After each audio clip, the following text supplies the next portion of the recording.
A bit early, but this is Julie, and I'm hoping I have enough caffeine. Why does it still say offline? Oh, there it goes. This is Julie, and I hope I have enough caffeine tonight.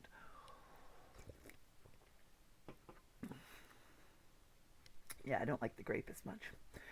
Anyway, um, I am going to be doing some audio drama stuff, and we're going to change it up a little bit. I mean, not completely, but probably at the end of the episode, I'm going to be looking at a couple of new scripts that I've got.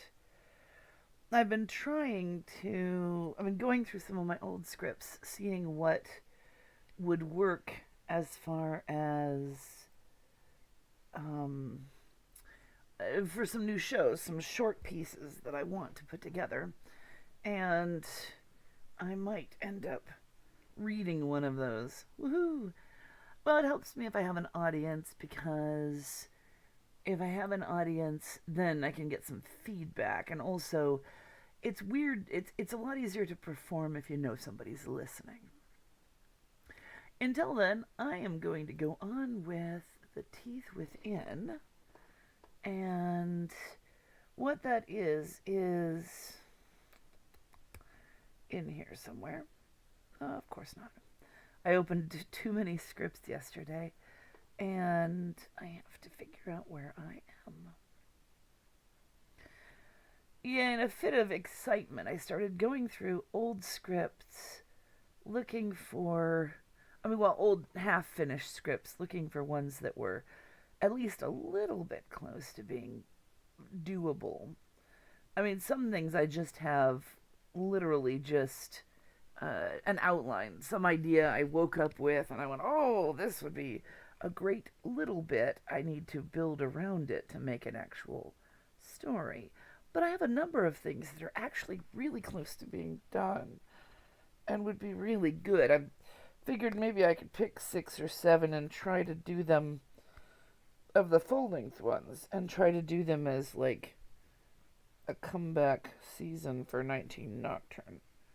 Sorry, there's a hair in my shirt tickling me. And so, wanted to see about putting that together.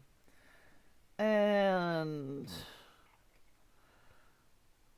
okay, so what we're going to be doing today, however, is still working on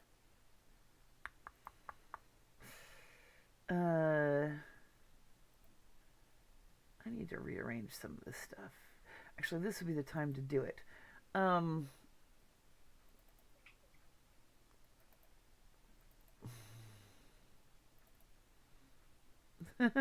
so many levels of things. All right, first thing to do is to turn those all into single things. Um, Part of what I've been going with in this, I don't like that. Go away. Is I started out working on Fatal Girl, and now I'm working also on The Teeth Within. So I need to do a little bit of rearranging because I had all my effects files in my Fatal Girl directory, and now I need them sort of outside of it. That's what all I mainly think I wanted to change. 12.1. Don't know what that is. Well, it can't be that important then. Actually, I know what it is. The only things I ever label with numbers like that are raw files from my audiobook editing, and if it's that old, I've already finished the book. Alrighty then. So, let's go. We'll start with where I am. And this is another scene for. Oh, hello, Haddock. Gerald, Daniel, and a butler. This is a scene at a gentleman's club. I figure what I'm gonna do, Haddock, because I know I was talking to you about doing the reading, is I'll do a scene, since that's what I'm here for, and then I'll look at doing a reading of something toward the end so that, at least I fulfill what I'm here for. And this way also, I mean, at some point, I will finish this episode of The Teeth Within. It's only a 10-page episode. It was intended to be about 10 minutes long. And the more of these I can finish, while I'm doing this show, the more things I can actually finish while doing this show, the better. I'm going to take that all the way up. And maybe not all the way up. I guess sometimes you just, what? Sometimes you just have to eyeball things. Okay. This needs to come up.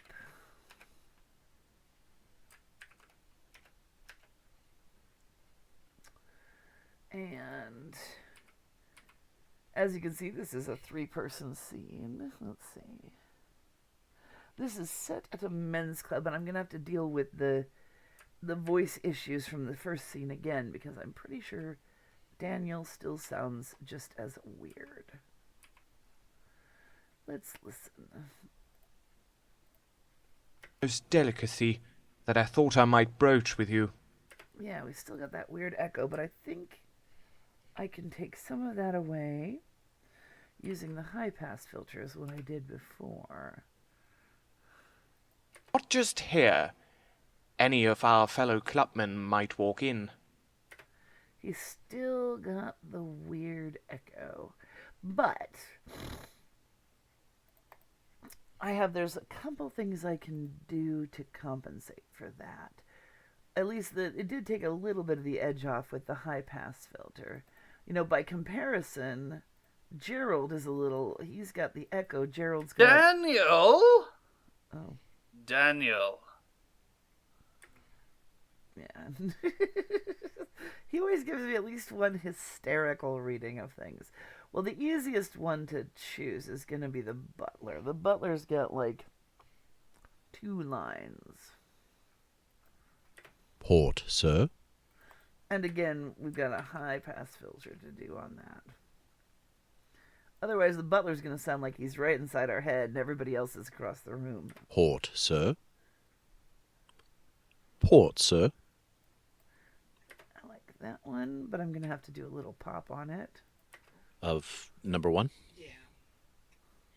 Men 2 and Men 1. They can kill anyone under the sun. Yeah, that's right. So am I Man 2 or Man 1? You're Man 1. Man 1. Man 1. Okay, I guess Port Sir was his only line. I just left the rest of his lines in there, and that's Ray, of course, who does Ken. Yeah, a lot of my actors are in a lot of my shows because they're my friends and I know they're good and I know I can rely on them and they get stuff done. I like working with a lot of the same people. I like working with different people too, though.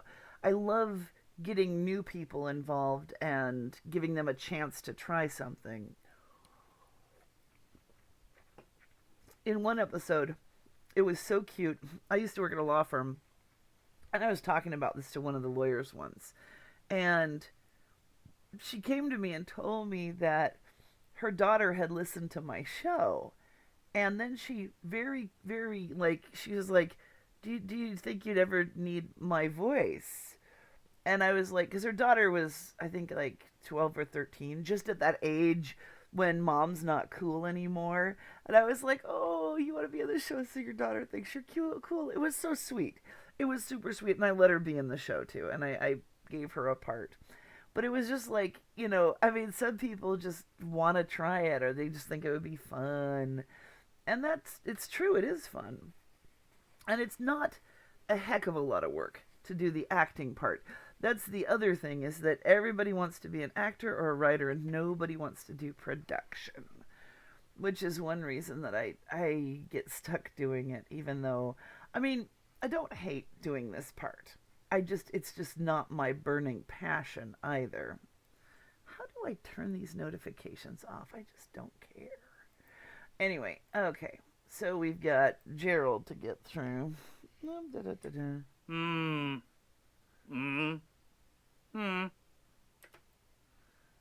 And basically just going through and picking out his lines.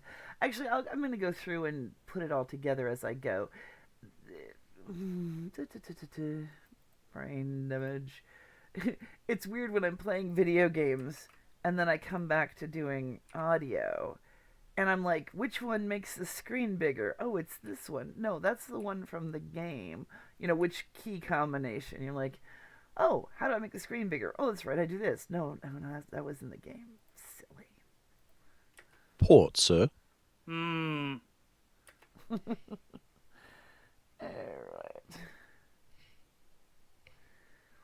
And Daniel. We're just going to have to deal with the echo in Daniel's voice until I get to a point where I can actually put it together. Or actually fix it. Gerald, so nice to see you again. And so soon. And then he says, Daniel, but he doesn't say it in a ridiculous way. Daniel. Daniel?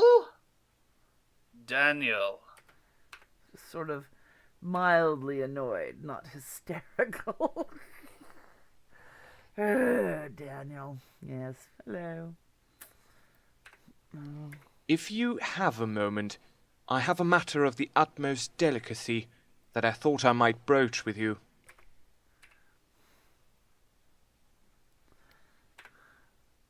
Go on. Go on. Go on. First one.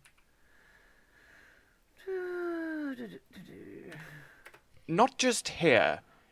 Any of our fellow clubmen might walk in.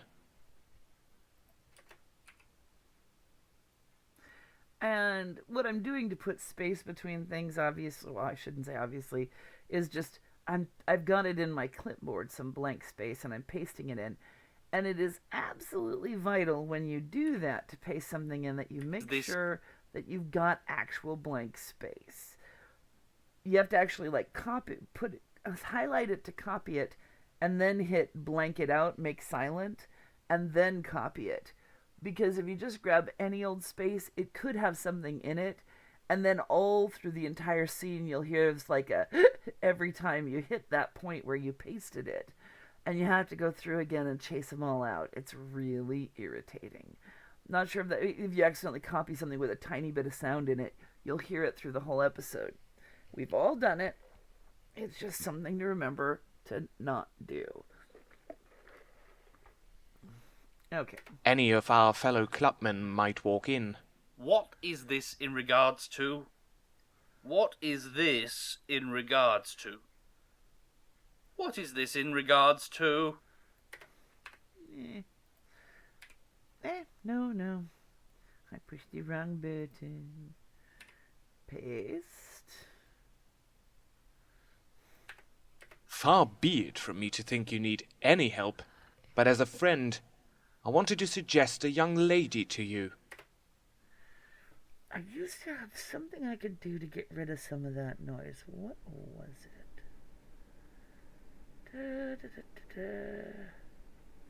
Other than a high pass filter, was there something else?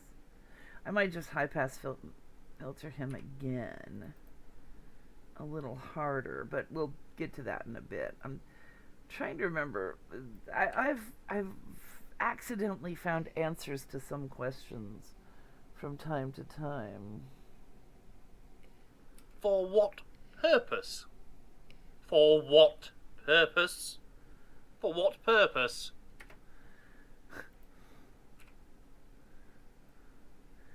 See, in this scene, Daniel, who met Gerald and Jane at the symphony or the orchestra or opera or whatever it was unimpressed with Gerald's choice of Someone companion, to accompany you to the symphony, perhaps.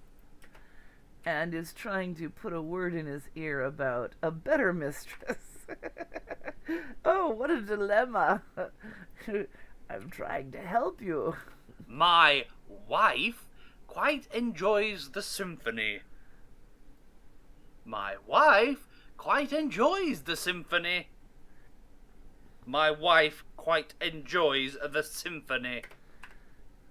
And this is actually the first we've heard of Gerald's wife. But she actually shows up in an episode, and I actually quite like her. It creates a very strange, and it's not even a romantic triangle, even though you'd think it could be. is, because Jane's not at all romantic. I mean, she and Gerald fool around and she just looks at it that way. She's not a threat to his wife.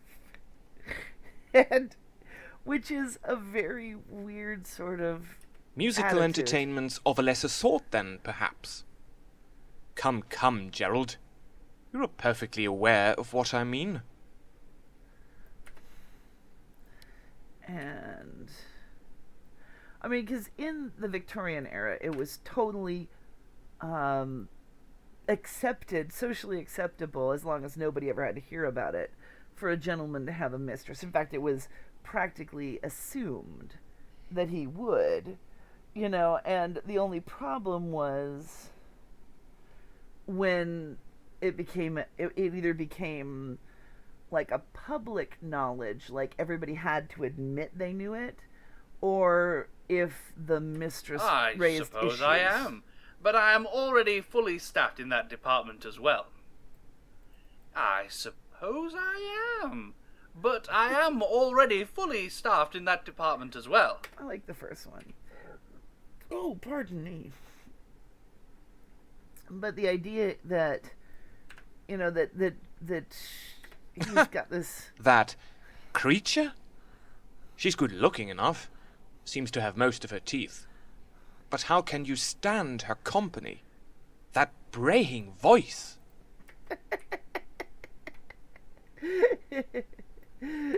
Poor Jane. She amuses me. She amuses me. She amuses me. She amuses me. She amuses me. She amuses me. That's an interesting choice, because each of those inflections really says something different. I think I'm going to take the middle one and see how it sounds.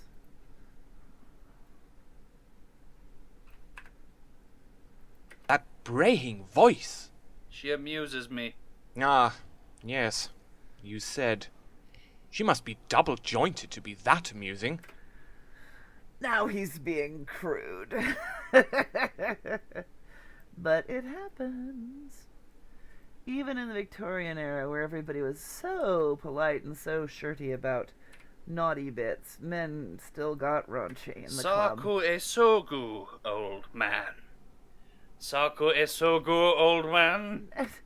It's chacun sa goût. It's each to their own taste. It's French. Saku e sogu.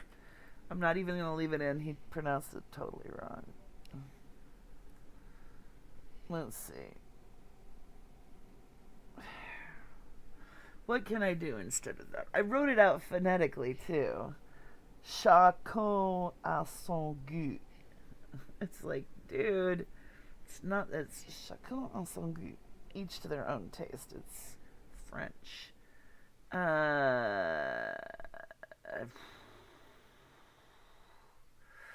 This kind of thing comes up sometimes, especially if you put hard to pronounce things into a story. And I have a tendency to write difficult lines, so I've had to do this more than once, is try to figure out how to make something work. I don't like that at all, what happened. I can't use that. What else do we have coming up?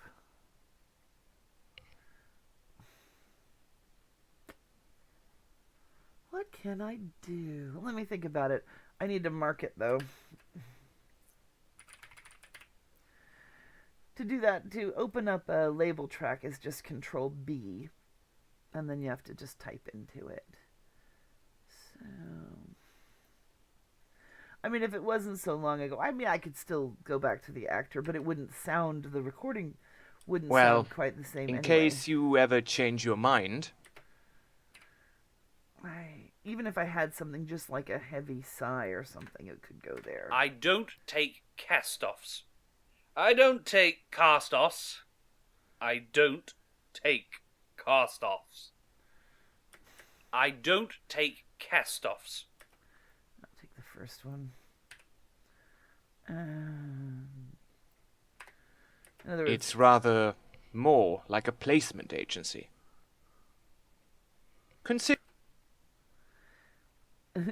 a placement agency for mistresses.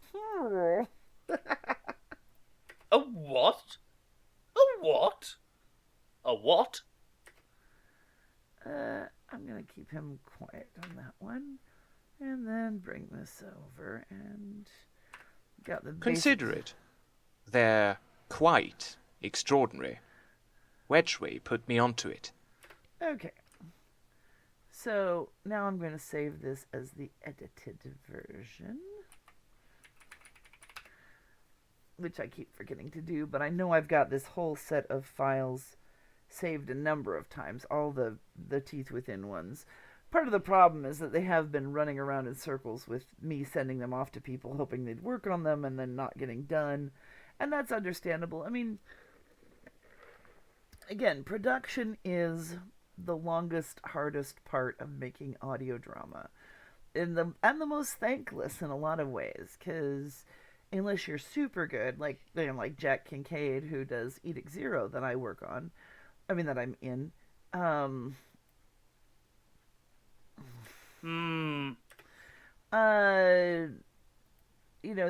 people don't. The best thing is to not be noticed.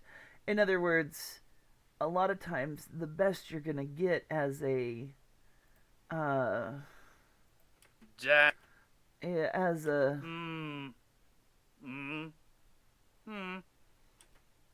let me take that. I mean, the best part of the art is being not noticed. In other words, most times if people do notice, they're going to notice how bad it is, not how good it is. Let's see if I can get away with that. Jointed to be that amusing. Well, in case you ever change your mind. That's not perfect, but it's better than nothing. If I find a better noise, I can always come back and replace that.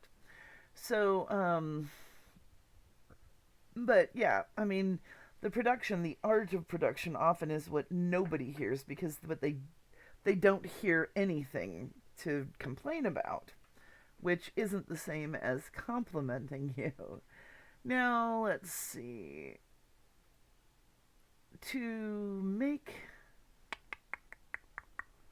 I think I'm going to dick around a little bit with placement. Because if Gerald is close to center and Daniel is off center, and I can put the butler a little to the other side, that'll help shove Daniel's less sounding good track off to the side. Let me just, for a second here, see what happens if I duplicate that.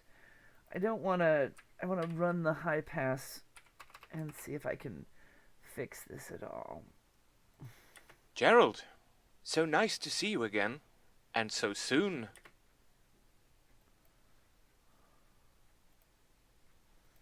Gerald, so nice to see you again, and so soon. It does sound a little better when it's been high passed, but still, it's like, gosh, that's so frustrating.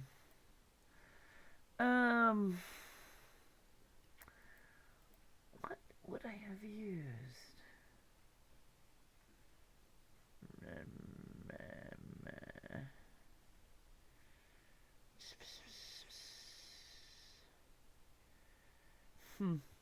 That. Okay. But one of the things it says here in the scene, now, in the scene, I have about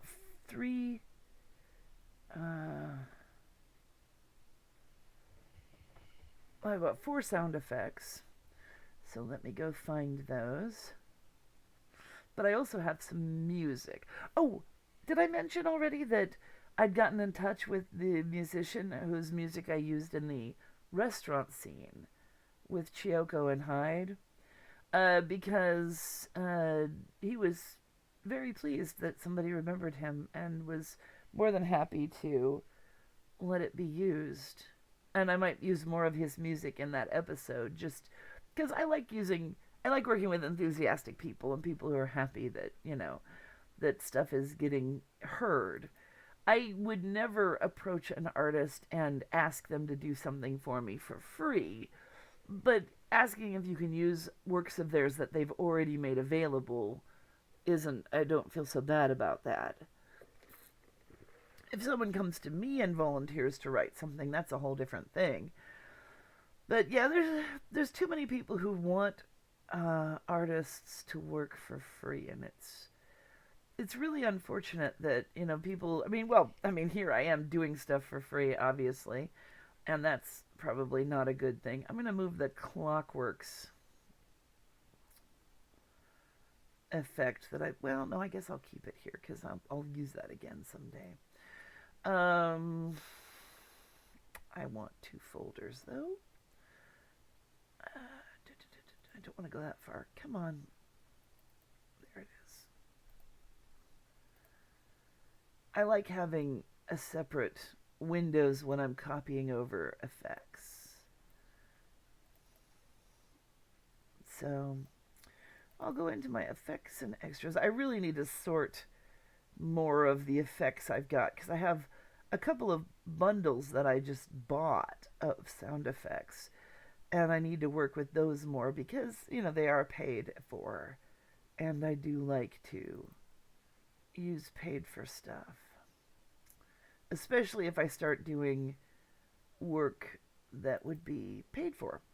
Paper noises, this is what I need. Okay, I need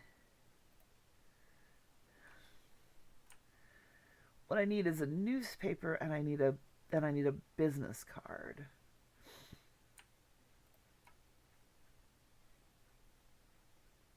I don't need a newspaper hitting somebody. That's not quite the tone I'm trying to create.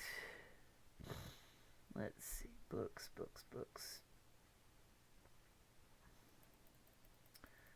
Writing envelope.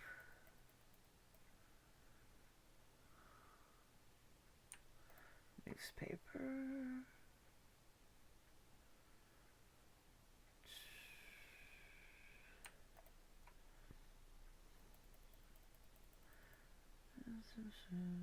Okay. I will see if I can find what I want among those. So, for instance, this. That does not sound like a business card. Okay. I really do need a business card. And I've had things like that. No.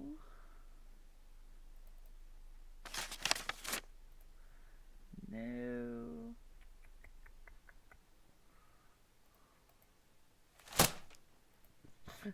Bad dog.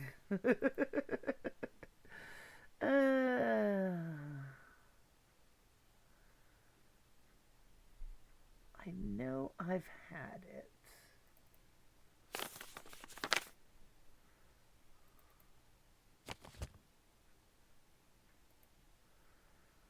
I might be able to do something with that. It's not what I want. No.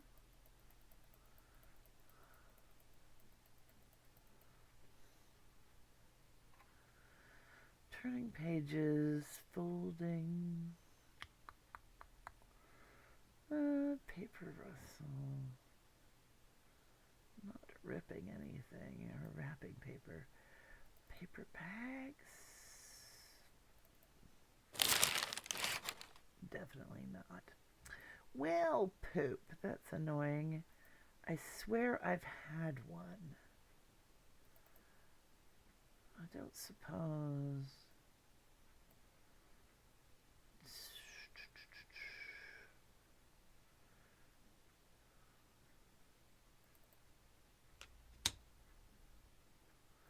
That would almost work. Doesn't sound like paper, but it does sound like a card. Oh, cards, of course.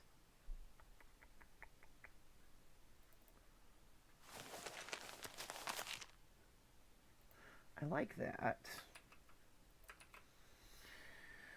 Oh, see, cards, game, toys. Julie, cards. Sometimes it takes a bit before you figure out what it is you're actually. Yeah, that's what I suddenly realized. I was like, oh, cards. What it is actually is a business card. But I might be able.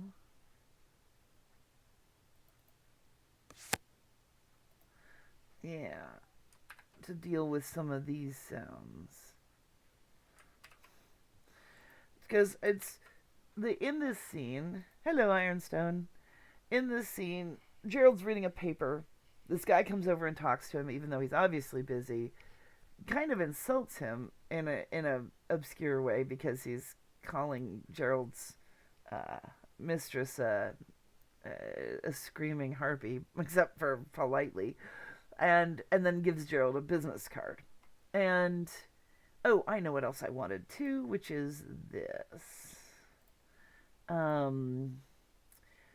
The two things that are gonna maybe make this whole thing sound reasonable. I think it's under wood noises. Yes, fire.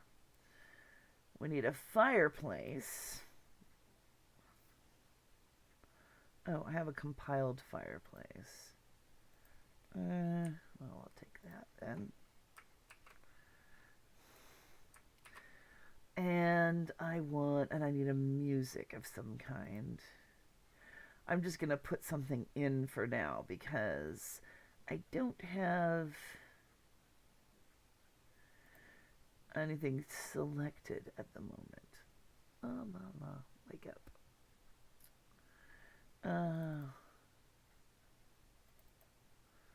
Let's just pick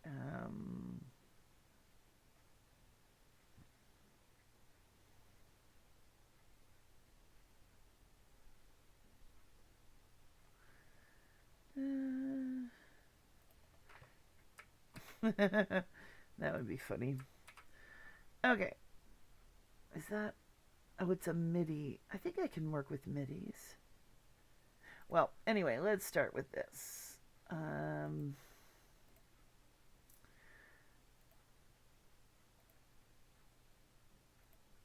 need to go to... Oops, one more level.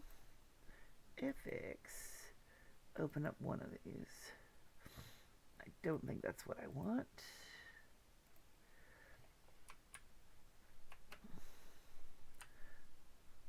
Oh no. Did I import or open? I would much rather undo and go import than make a mistake. Don't need the first one. Need all the others. Except that, and that. La la la la la. Okay. Turning them all into solo mono. And let's see. This is not what unless he was doing paper mache, that is not what I need for a newspaper reading. Let's try this. That's way too noisy. I'll deal with the cards in a minute. This is more likely to be my newspaper reading.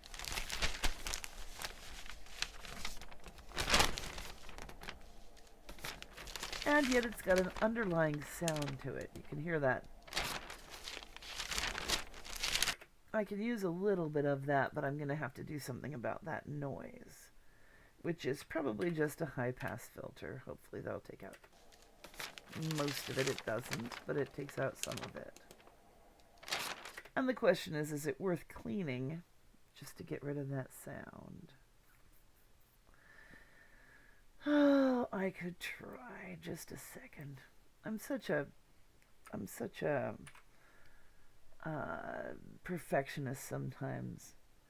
Slow it down and lower the volume. It's possible, but the sound will be obtrusive when I stop using the effect and the sound goes away. And that's usually the problem, is not so much the presence of a noise, but the absence of it when it stops. Because the ear can forgive a lot of noises, but it can't not hear it when the noise goes away all the time. So let's see. I'm trying to get a noise removal sample so that I can get rid of the sound. Ah, hello. I'm glad you made it. I've got 3 people. Oh my gosh. So what I'm doing right now, this is I'm trying to clean up a little bit of noise, so I have a noise sample to clean up a sound effect. What did I just do? This is a process that I've done several times, or I would have explained more, which is I'm trying to take the blank spaces in a track and use them to, not blank, but the blank-ish spaces, and use them to do a noise removal on that. Now, as you can see, that was pointless. I'm trying to get rid of that blank spot. I've got not quite 2 seconds of this sound, and I need at least 5 seconds. Just a second. I'm saving the file. So what I'm going to do is cheat.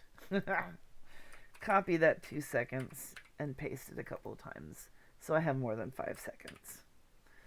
And I'll get the noise profile, because if you listen to this, you'll hear an underlying noise like a computer or an engine or something.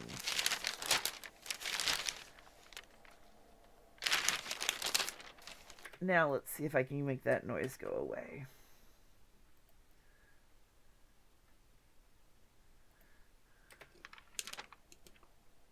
Well, it took out a good deal of it. Now, I'm not going to use quite any large part of this, actually, because I just need a little bit of noise. So that's why it's sort of kind of...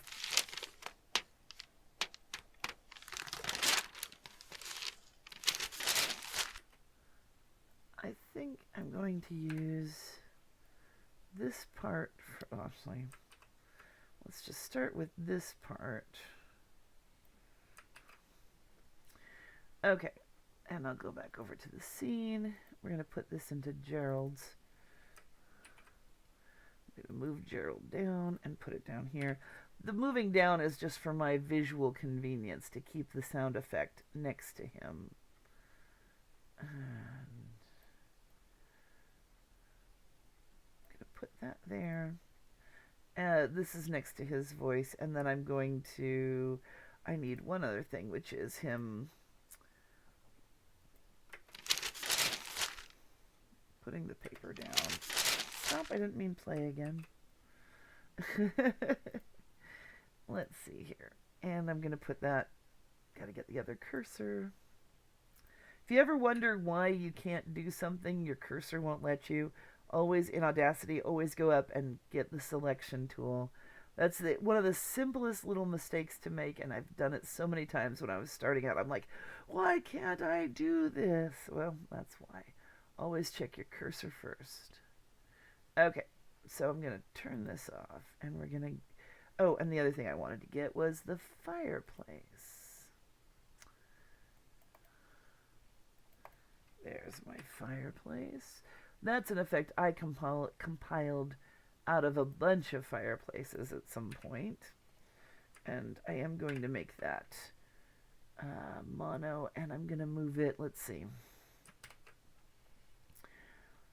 But one of the things I'm trying to do is compensate for extra noise in Daniel's track. So I think I'm going to move the fireplace off to his side to try and cover up the extra noise.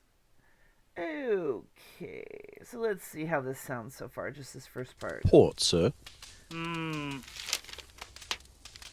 Gerald, so nice to see you again, and so soon. Daniel.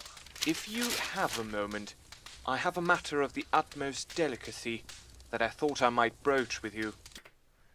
You see what I mean? Now we can barely hear that echo in Daniel's thing because this is distracting the ear and it's on the same side as him, so it's like covering it up.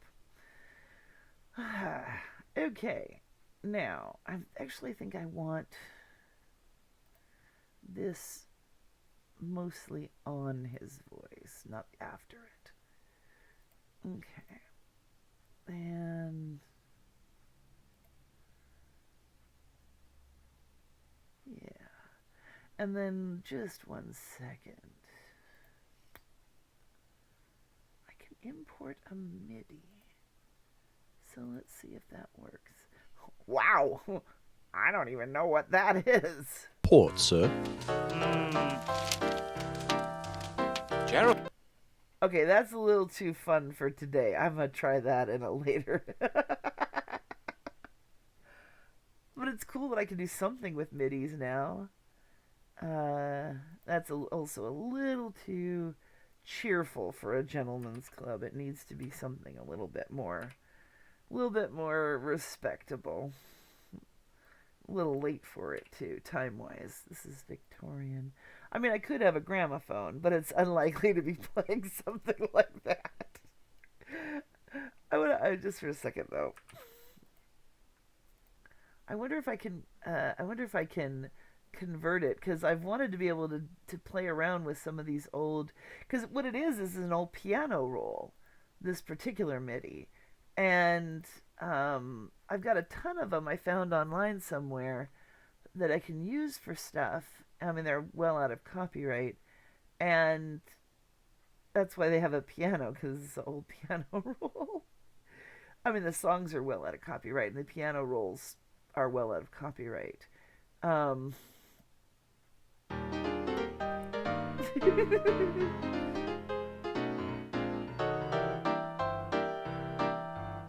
too funny. My grandma used to have a player piano, so I know how they work, and that actually is kind of how they work. I mean, they were the perfect thing to change into MIDIs, because they were essentially a piano roll is almost the kind of technology that turned into punch cards for computers, because it literally had holes punched to tell the piano which notes to play, and a little air jet, I think it was, is what blows behind the paper, and when it opens on a certain note, when the hole comes up to that, then that key goes down. It was really it's a fascinating kind of thing, a player piano is. And it really works. It's interesting to see where it fits into like a computer programming sort of thing. Oh, a MIDI file, they're from what I understand now, an MP3 is a playable file. An MP3 is a file that can actually be played on its own. It's sound. It's just compressed. A MIDI file is solely data. It's as if in a way. Ironstone is saying a MIDI file is like a tone map or a script. It's almost like if you had sheet music. It's still music, but you have to have something to play it to make it actually work. And it can be configured to use different samples. Yeah, you can. MIDI files are like sheet music you can plug into your computer, which will then, but you have to have an actual, quote, instrument of some kind, a computer program that will play MIDIs. And you can convert it to other instruments if you have the files. Yeah. So what Ironstone is saying is it can be configured to use different samples, so you can take a MIDI file that was originally set up to be used for piano and replace the samples with saxophone or dogs barking or anything. Yeah, and presumably what you're replacing it with is set up to play it in tune to follow the notes the same way the piano would have. I mean, you could have a translation thing that just takes one dog barking, and so you're just getting the rhythm rather than if every note sounded exactly the same. But yeah, but it is closer to sheet music than it is to, say, a recording, if you want some sort of comparison. Now, first off, I've got this pop here in the Butler's one line that I need to take care of. And I'll run a high-pass filter on it and see if that takes it out. Ports. It mostly took it out, but I'm gonna take that out. Port, sir. Now, because it's just for this here, because the sound is just puh. It doesn't matter if I high pass it a couple times because it's not a sound with any body to it. If I took the high pass on the O, it would make a huge difference in the sound of the word, but just on the puh, Port, sir. it doesn't really. Though I might still run a little bit more high pass on him to make him sound more aligned with the other voices, since Gerald's is very... Port, sir. Gerald, so nice to see you again, and so soon. Daniel. If you have a moment, I have a matter of the utmost delicacy that I thought I might broach with you. Yes, more notes from Ironstone is that it's sort of old tech-wise, but it was a forerunner to MP3s. Because the MIDI is very small, if you have a set of samples, you can share the MIDI on very low bandwidth versus an actual recording. Yeah, so back when, we had Commodore 64s and things, and you didn't have space for actual music files, it was the kind of music. Go on. And it was what we had. But it's still, there's hardware designed around MIDI use so you can take an electronic drum pad and play a flute. Yep. It's just translating each note chosen into sounding like that instrument. And some instruments are harder to emulate than others because they have more carryover from note to note. For instance, for a long time, and this was a while ago, but I know a friend of mine was talking about the fact that while piano is easy because it's struck notes, so each note has a sound, an individual sound. Violin, for instance, was difficult because it slides from note to note. It doesn't go da da unless you're playing pizzicato. It doesn't go dee dee dee dee dee dee dee. It goes dee dee dee. You know what I mean? I think they've overcome a lot of that by specialty programming, etc. But it was an issue at one time. Okay. I keep trying to shrink my screen using the scroll wheel. Okay. And I need a business card up here. Let me get through some I of this. thought I might broach with you. Go on. Not just here. Any of our fellow clubmen might walk in. What is this in regards to? Far be it from me to think you need any help, but as a friend, I wanted to suggest a young lady to you. For what purpose? Someone to accompany you to the symphony. Just a second here. I want to pull this in a bit.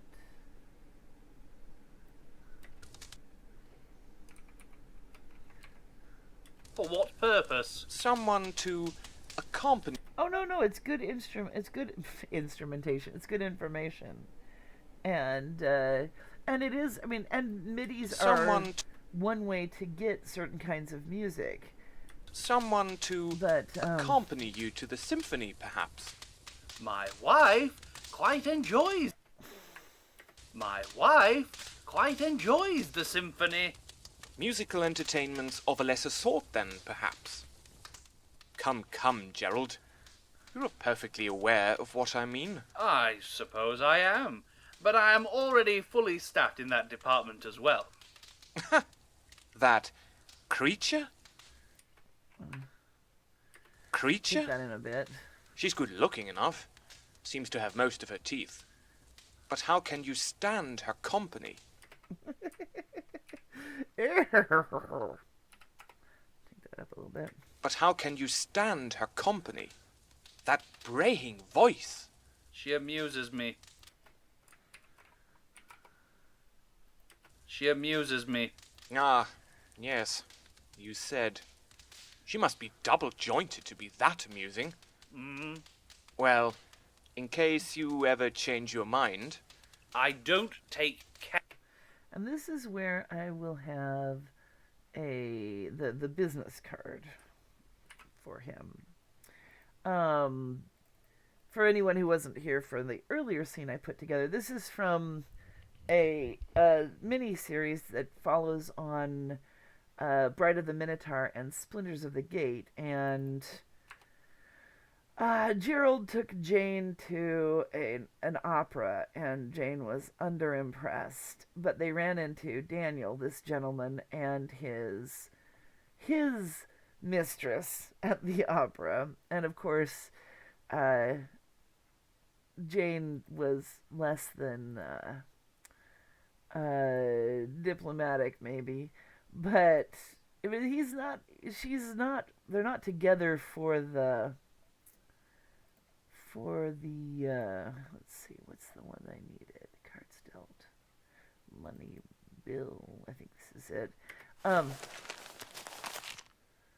want that and that. So, but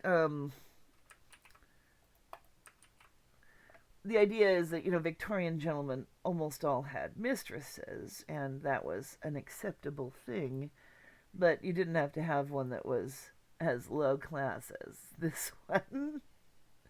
And he's trying to be helpful, but Gerald is with Jane for other reasons, because she helps him hunt monsters, but she's still kind of his mistress. I'm weird that way when I write stuff. Oh no, I didn't want to use the credit card. I wanted to use a card. What is this? Like that. Okay.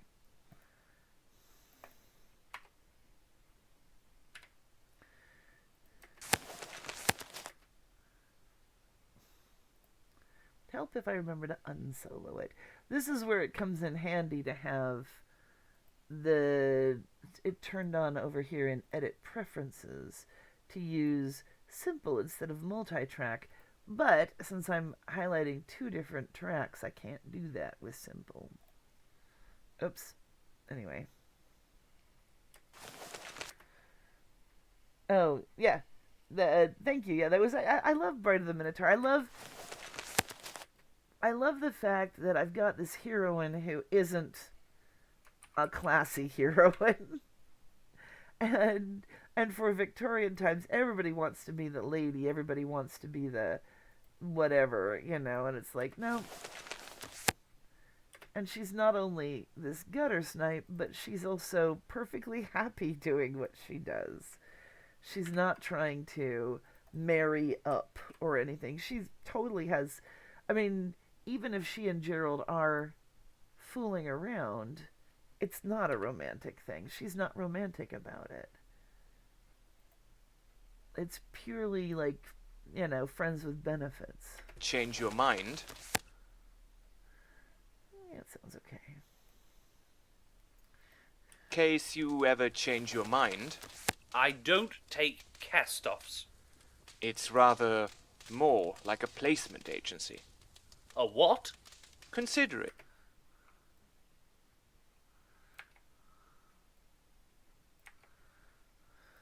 More like a placement agency. A what? Consider it.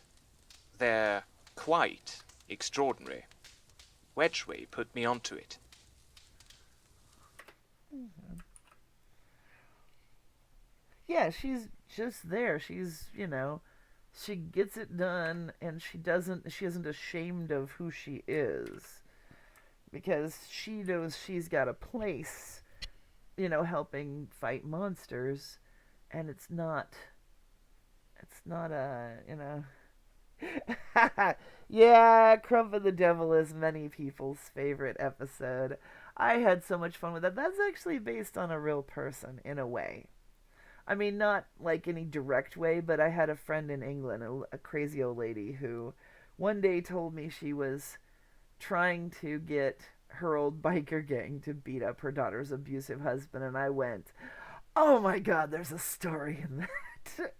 And in fact, she loved the script, though I don't think she ever listened to the episode before she passed.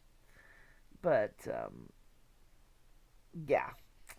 It was just such, and she actually one day because I was recording stuff for her. She had had me read some stories for her. And one day she wrote to me and said, I've just got back from chemo, so don't expect to hear much from me from a couple of days, because she'd mentioned she was going through chemo. And I wrote back saying, can I just say you have my sympathy and leave it at that? And she comes back in all caps and says, if you dare say you feel sorry for me, I shall fly to Seattle and kick your fucking ass. And I wrote back in all caps, saying you have my sympathy doesn't mean I feel sorry for you, just that I give a shit. And that's pretty much why we got along. So, so anyway, so here's, yeah, she was a hoot and a half, and so yeah, it's always sad when cool people pass, but if you can remember them in some, especially in some kind of substantive way where you can share them with other people or something similar to them, then they never really go, right? Yeah. Very much in good company. She was a hoot. She also kept sending me these PDFs that she'd put together of like old things. She did this whole one of suffragette articles, which was really cool because it had like it was all, public domain stuff from the papers and magazines and things, but it all was stuff written by suffragettes. And one of the pieces in it was called Why Women Shouldn't Have Pockets. And it was this satirical piece using all the arguments they were trying to use about voting, but using pockets instead. So it was like, women have never needed pockets before, why would they need pockets now? And if a woman has pockets and a man and her husband has pockets, they'll argue over which pockets are more important. Or women should be able to get a man to carry anything for them in their pockets. And what was the best one was, who's to say that women will use their pockets any more responsibly than men will? It was, I mean, I should get that out. That is actually very timely even now when we deal with the voting issues and things. But anyway, so I think this scene is reasonably done. Usually what I would do at this point, and I will do this because I'm anal about it, and then as soon as I finish this, if anybody wants to stick around, I think I'm going to read one of the scripts that I just pulled out, if anybody wants to, because I'm trying to decide. I've got a couple of scripts that I just pulled out and finished off, and I'm trying to decide if they're done or if I need to add to them or edit them in some way, because I really need some more 10-minute pieces to stick on to the radio station. I keep ending up with like 10 minutes left in a time block and having to fill it with 3-minute pieces, which is just awkward.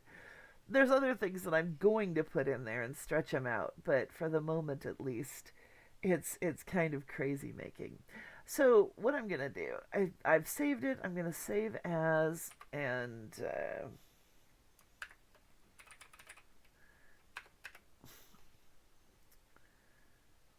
okay. Now the butler's fine where he is. What I'm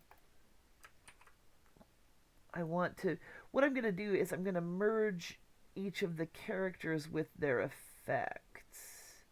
And I think I'm going to take the paper noises down a bit here. They're just a little obtrusive. Let's listen to this again. Gerald, so nice to see you again. And so... I need that part. You again. And so soon. Daniel. If you... Yeah, it's fine. And then I'm going to merge that. And the reason I'm going to merge it is just so that they stay together.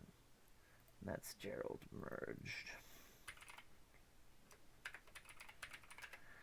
I use underscores all the time because I'm old school. I learned computering when you didn't put a space into the name of things. People are like, why are you always using underscores? I'm like, because otherwise you get corruptions, or you used to.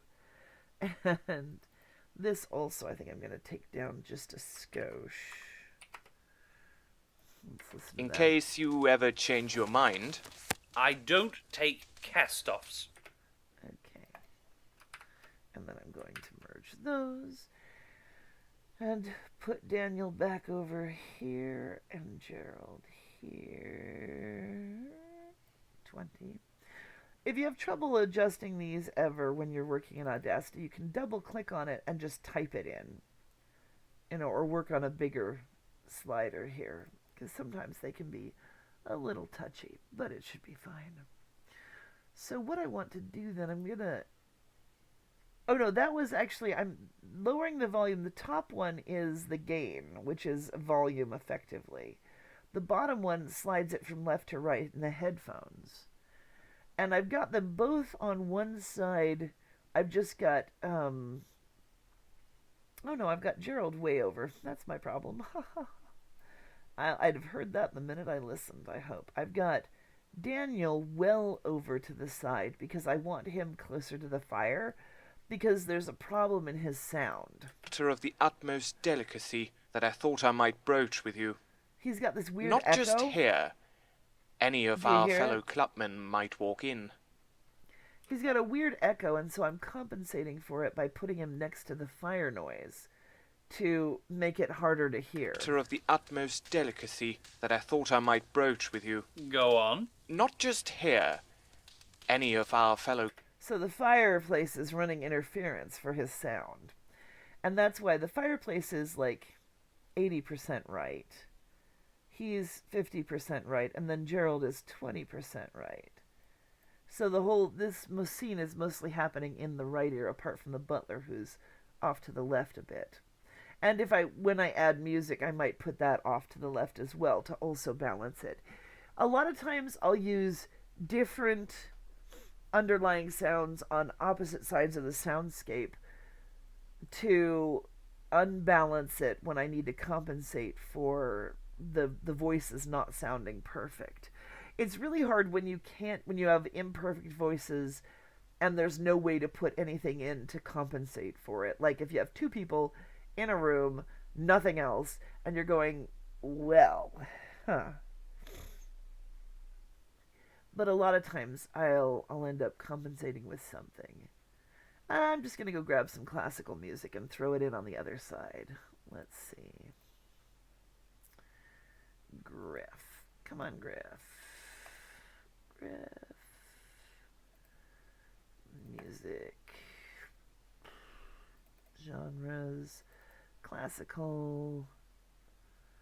Something really, well, that I know I can use for sure. And just something really... Oh, Pachelbel Canon. Pachelbel Canon is about as generic as you can get in a lot of ways. And it goes on forever, so that works too. And I'm going to take it down, way down. I'm going to make it mono instead of stereo. I'm going to move it way off to the left, and I'm going to high pass filter it. Rather, very high, actually very high, because a gramophone has absolutely no bass. So it's, Port, sir.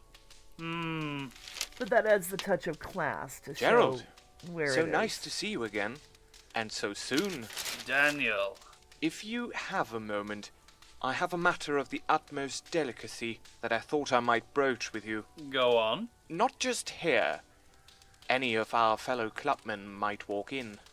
What is this in regards to? Far be it from me to think you need any help, but as a friend, I wanted to suggest a young lady to you. For what purpose? Someone to accompany you to the symphony, perhaps. My wife quite enjoys the symphony. Musical entertainments of a lesser sort, then, perhaps. Come, Gerald. You're perfectly aware of what I mean. I suppose I am, but I am already fully staffed in that department as well. That creature? She's good looking enough. Seems to have most of her teeth. But how can you stand her company? That braying voice. She amuses me. Ah, yes. You said. She must be double-jointed to be that amusing. Well, in case you ever change your mind, I don't take cast-offs. it's rather more like a placement agency. A what? Consider it. They're quite extraordinary. Wedgway put me onto it. Okay. I had to use a replacement noise here because the line got messed up. I'm still going to look for a better noise to use, which is why it has a note here to do something. Because unfortunately, he just could not pronounce that line. And that happens. You know, you take a chance, you write out something weird, and they cannot seem to get it right. I do want to take out just a skosh of space here, because I don't know why he paused. It's rather more like a placement agency. I don't know why he left any space there at all. It's rather more like a placement agency. A what? Okay. Oh, and I can get rid of the rest of the canon. That's the other thing, is it's a good long piece. It lasts for as long as a scene does. But it adds that music, adds that last little bit of class to the scene. I mean, the fireplace is nice, but the music creates that sort of snooty atmosphere, which is why I wanted it. I keep hearing Colonel Breggart's quite in my head after the she must be double jointed. Like, yeah. I wanted what I had was him saying something in French and chacun a son goût. And I wrote it out phonetically and it just did not come out right. So rather than put in something embarrassingly bad, I'm waiting to see if maybe I can just get a noise from him from another scene that I can put in there. I just put in that for now. It's better than nothing. And I mean, the last thing that I would do is take the lines, these three, and mix and render to a new track. So that I've got another track down here. Take this down by 25, run Room Machine on it. Room Machine is one of my favorite plugins. And then, because what it does is it creates that room ring, but it applies it to everything in the track. And so it helps sort of smooth over the difference in sound between the different... Port, sir. Gerald, so nice to see you again. And so soon. Daniel. If you have a moment, I have a matter of the utmost delicacy that I thought I might broach with you. Go on. You know, it just creates it's the way I always talk about it is it's like if you have a cake that's kind of lumpy, you can smooth it out with frosting. You know, the underlying cake may still be lumpy, but at least it looks good. And unless you're really digging deep, you can't. It helps to smooth it out for the average ear. So, there's a scene that's done. Now, I better write more here or else I'm just never going to remember it when I come back.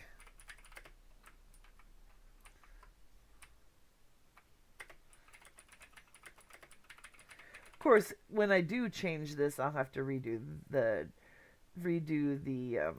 room tone track, and that's not a big deal. So, but at least that way I have some idea of what I'm doing. So, what I'd like to do now, if anybody wants to stick around, I mean, talk a little bit about scripting and also maybe read one of the scripts that I just pulled out. It's probably about 10 or 15 minutes long. It helps me if I have an audience because then I'm thinking about the actual words when I'm reading them rather than just reading to myself and going, oh yeah, that sounds good. It's like, no, you actually have to think about it. And, I mean, there won't be much going on screen while I do it. Though I could, I suppose. I'd have to make them PDFs. Let's do that. But I hope somebody will be interested in staying around and give me some feedback, because I'm hoping ultimately I really do want to do some comeback type stuff, you know what I mean? And to do that, that's not what I needed. Oh, that's not what I needed.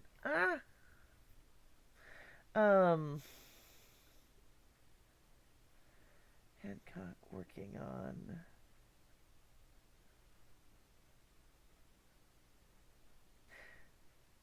Is this what I just did? No, that's not it. Where did I put these stupid files I just worked on?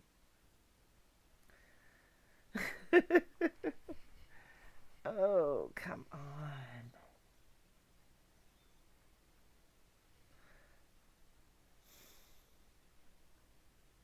Well, that's really irritating. Well, I know there were several. There was this one, and there was Round and Round, and there was Foiled Again. I looked at 3 different scripts last night that I've been. Oh, well, thank you for staying. Let's see. Yes, Haddock staying, Ironstone stay for a while, Robin's sticking. Cool. And I'm gonna go ahead and put it into a PDF and stick it in an email and open it over on that computer. I have too many computers. It's easier to put it in an email than it is to transfer it with a thumb drive, even though it's right here, because I have to climb over the computer to stick in the back, which is so much fun. Let's just stick this in.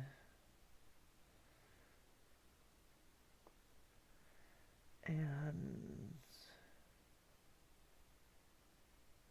then this one.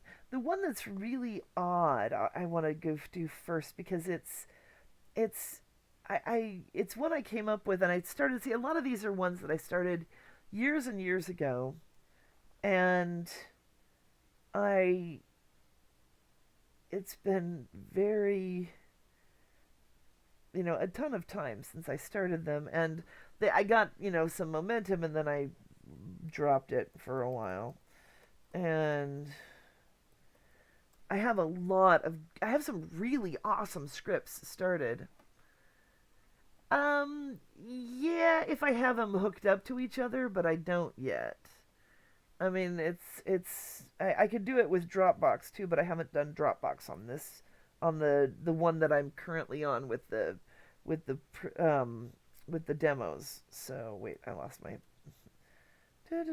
brain damage password. That's why it's easier to do it. I mean, I could just put it. I need to set up Dropbox on the big one, but I just haven't yet gotten into it.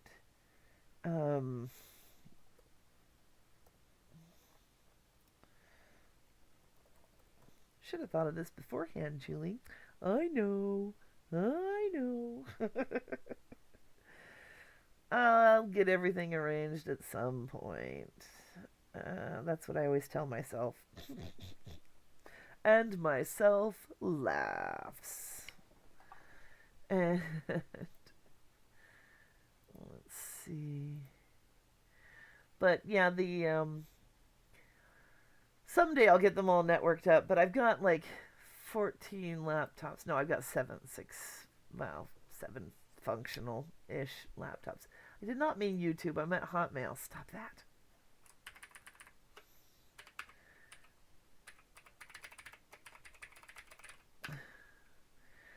That is not a password, that is an email. How silly. Okay.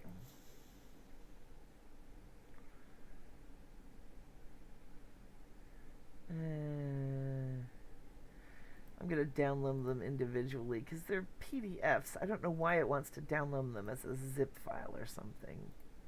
Okay, here we go. At least I can open it now. Downloads.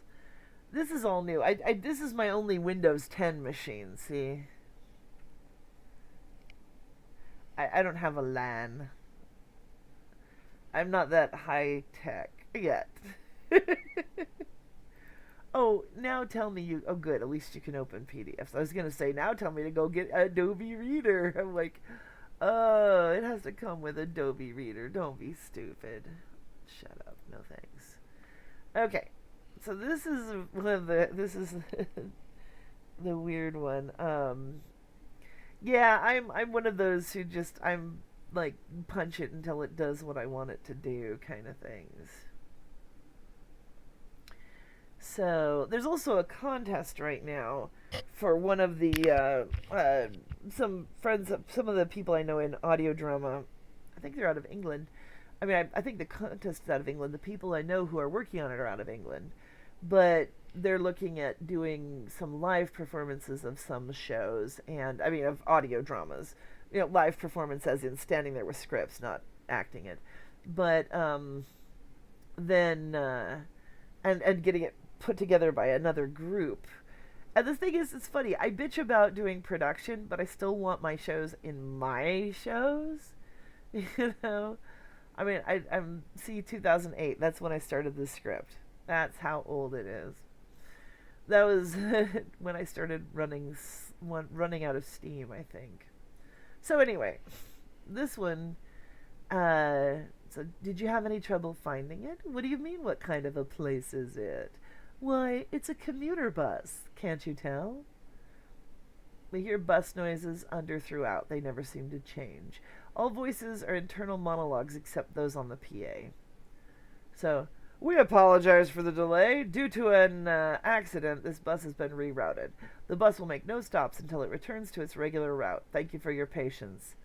Walmart for toilet paper, some kind of meat for dinner, and an extension cord. Give him the phone number for the caterers. Maybe he can handle that at least. Just a hair off plum. Need something to shim it with. Should have some chips in the shop. Have to make sure and double-check the quarantine procedures. Matson is a slipshod worker. No telling what... This rocks! Da-da-da-da-da-da. Vodka. No beer tonight. Going straight for the vodka. Wash that taste out of my brain. I'll never stop singing... He's outgrown those pants Grandma gave him for Christmas. They should fit Tina by spring, though she hates hand-me-downs. But what can you do? Oh, can't forget to buy bleach. Level don't lie. It was off kilter, and I told him that. No way you're going to get that to set right. You don't start with it being right on line. Gonna slide right off. Oh, yeah! Da-da-da-da-da-da-da. Can't get that image out of my mind. No. Think of something else. Apples. Roses. No. Nothing red. No more red. Vodka is nice and colorless. Think of that. Can sit next to Joey's mother. She hasn't had a fight with him yet. We'll have to invite random strangers to the next party just so Margot doesn't have to sit alone at the bar. My stop? Not sure. Should ask the bus driver? No! Don't want to bother him. Can't be much further, can it? Bleach. Need bleach. All it takes is one particle in the air and it can potentially destroy everything. That idiot seems to think he's invulnerable. Man, they play the same song over and over. I should look for something else, but I guess something good has to come on next, right? Crazy people. Crazy people make you crazy. That's what's wrong with this city. Too many damn crazy people like a freaking plague. Going to drive me crazy, and it just gets worse. Once they hit their teens, it's all bets off. Have to try and instill in them a respect for money, but that costs extra, and the piano player is just perfect anyway. He knows every wedding song in the book, and if I slip him an extra 50 when Uncle John asks for the chicken dance, he'll tell him the hell off. I'll just say, that seal is on your suit for a very good reason, and if you can't be bothered to seal it properly... Thank you for your continued patience. The wait should be over soon. Did you tell them? It's still on! Click. If you gotta fix it anyway, why not fix it right from the beginning? Get it right the first time and you can retire. Take the pension and eke out a living as a greeter at Walmart. Need toilet paper, something for dinner and bleach. Those spots.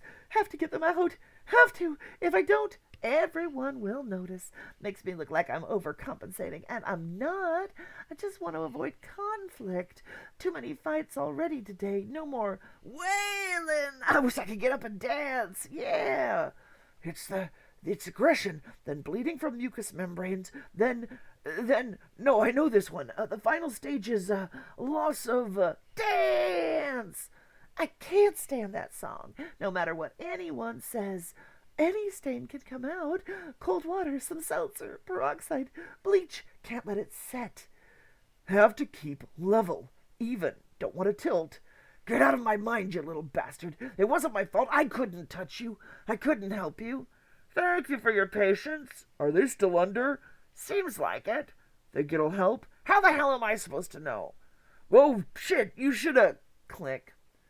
I don't like this song no more. Reminds me of that driver, man. He was crazy out of it. Looked like an OD. The blood. Transferred through the blood. Stay out of the blood. I don't even like red. Not on my nice pure whites. I know they think I shouldn't wear white, but this is going to be my only time up the aisle, and I plan to knock all out of plumb. Can't stand up straight. Everything will slide. Couldn't stop him, even when he bit that woman, just like a stuck pig, and ever since AIDS.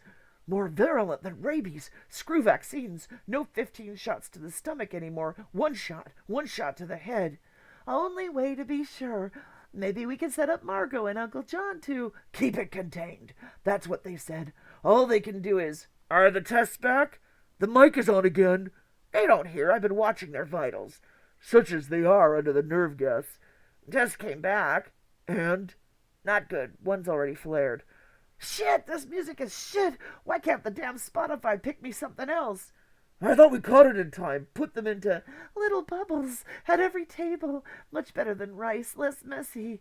During the takedown, the infected driver got blood just everywhere they go. They leave a trail of toys and clothes and blood. Goddamn blood. No cure, no hope, no time. And that's the end. That actually works. I like it. Like I said, it's just a weird sort of obscure thing. A short piece. Now that you know how to find us, you'll have to come back. Maybe that... Oh my god, that is an old closing. When I first wrote this, the closing was much longer. It should be, now you know how to find us, don't be a stranger. I'm like, oh my god, that's an old script. I mean, I used an old template when I started writing it. But, yeah, I think that actually works. I might interject a little more here from the other people. Any comments? Anybody paying attention? I know. I get caught up in what I'm doing, but it helps when I have the consciousness of someone to perform for. And yeah, that's the problem is I want this for my show. I want this for my Patreons at my radio station, frankly. I mean, this would be a really fast, easy one to put together because there's very little, no sound effects at all except the underlying bus and the turning on and off of the PA. And so this one would be a really fast one to put together. And with the watchers being on the PA, they don't actually have to. Well, the idea is, no, it's I was trying to make it clear that it was sort of a zombie kind of plague thing. And, yes, thank you. Okay, so what I've got for comments. Ironstone says, it keeps you guessing all the way along. Thank you. Robbins says, pretty cool. I like how all the mental monologue work together. Yeah. Excuse me. Ironstone says, I was thinking mind reader, abduction. Well, what I was thinking is there's a zombie plague, the biting and transferred through the blood, and that they were all on the bus when the driver went crazy. But the authorities were close enough to basically seal everybody down and use nerve gas to try and isolate and stop them or whatever it is. And and seal them up so that they wouldn't pass it too much, and then see who actually had caught it from blood spatter, etc. Yeah, Haddock says, I thought they were all stuck in their last moments of thought. They kind of are. But it's also pointing out that, people have so many other things going on. We so often, especially in zombie movies, don't think about all the people who get killed, that they're all just disposable. And this is an ongoing issue in a lot of horror type situations, is it's so easy to just, oh, it's just more bodies. But, here we've got all these people with their own agendas and their own stuff going on. The cop is at least vaguely aware of what happened, and the disease guy, the doctor disease, is clearly involved in some way. Like, he knows that this is going around, even if he didn't realize that it was going to be on his bus. But you've got, just normal everyday people, and the idea that they're probably all doomed when you get it is supposed to be pretty tragic, because they've all got things to do. They've got plans they've made. So, I mean, I think it works. It wraps up. I mean, I don't see this one dragging out into like a half-hour episode. It's much better here at about 10 minutes. It's just there. It could easily be dragged out, but just turn boring. It's much better to cut it out at the right point. And that's one of the problems with some stories, is you end up with something that was a really good idea at one point, and then it got dragged out because they're like, no, we must fill an entire movie with this or something. And the Robin says, seemed like they started out kind of normal, and as the infection started taking control, you saw more paranoia and panic in the different people. And that's part of it too, is that we don't know who might be infected, and they all witnessed the attack at least, and they're all in various ways trying to avoid that, focusing on something else. But yeah, it does build as it goes on, so maybe they are all infected. We don't know. And even if they aren't, I mean, to be extracted from the scene might be beyond what the government wants to deal with. Well, they mentioned using nerve gas on them, and that was the thing, is that rather than bomb them, the officials just used some kind of gas. I might name it something rather than call it nerve gas. Quizzical Haddock had asked, I thought they were rendered unconscious or delirious and close to death. That's what the Watchers are. They're trying to they're waiting to observe, and they're keeping them all unconscious, or at least into an induced coma kind of state, while they wait to see who is infected and who isn't. Most of the time, if it was, obviously this is, well, I shouldn't say obviously, this is probably close to the beginning of an epidemic, because, once it's too rampant, they wouldn't bother. They just burn the whole bus out of hand and not care who was infected and not, because there just wouldn't be time to sit down and wait and see who got it. I see Ironstone says, well, if they're going through the transition to zombie, they could be, somebody could be.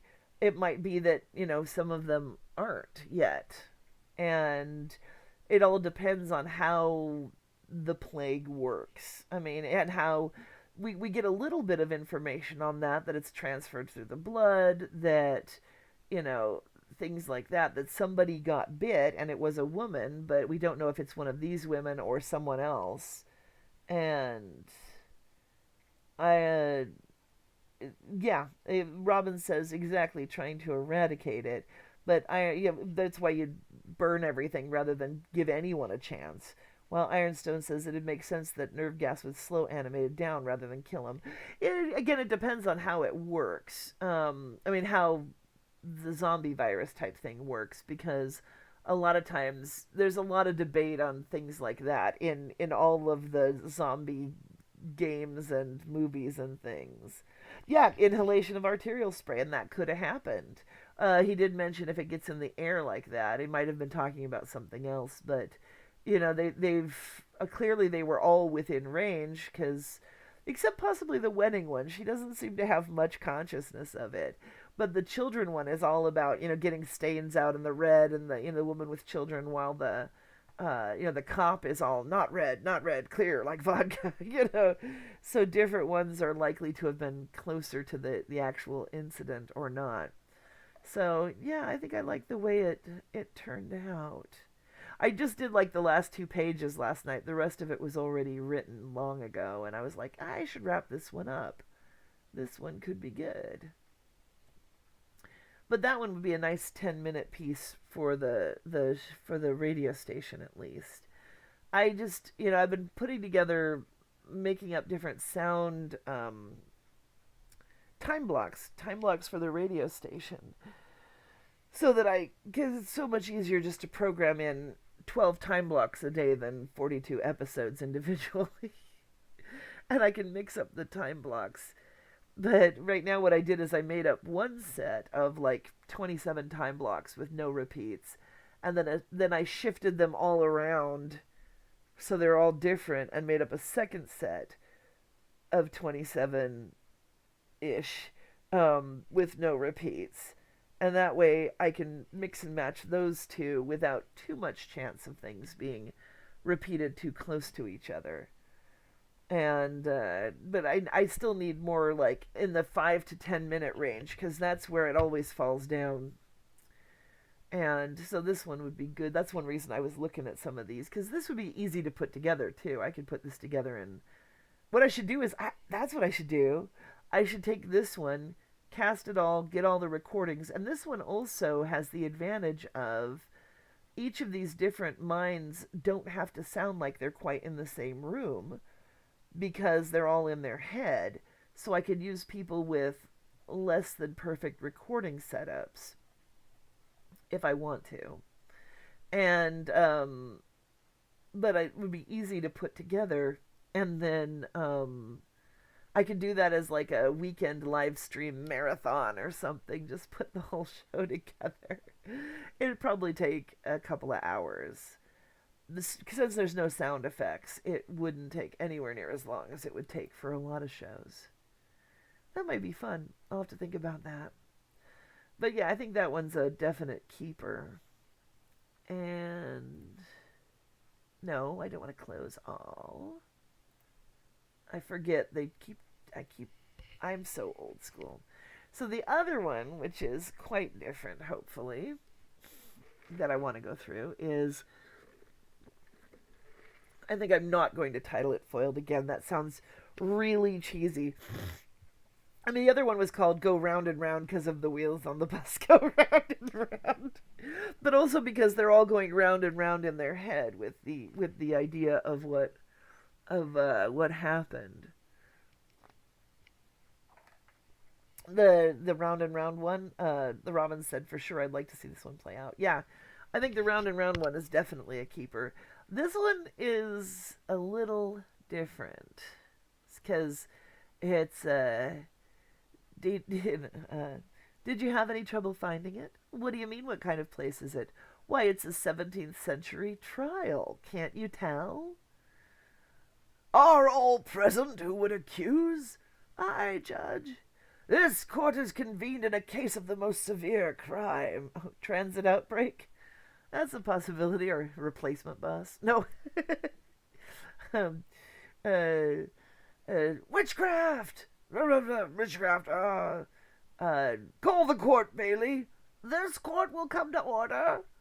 The murmurs subside. Call the accused. Bring in the accused. A door opens. Several people... Why does it not spell check?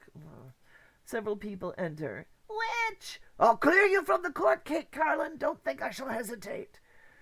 My apologies, master. Do not think I shall hesitate. One of the first things you do when you're writing something archaic is you take out all conjunction, all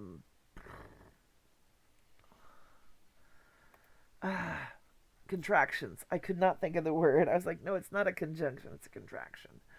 It has to be, do not. I shall clear you from the court, Kate Carlin. Do not think I shall hesitate. My apologies, master. Read the bill, Bailey. Elizabeth Jameson, you're accused of multiple acts of witchcraft. I never did any such thing. Hold your hexing tongue, woman.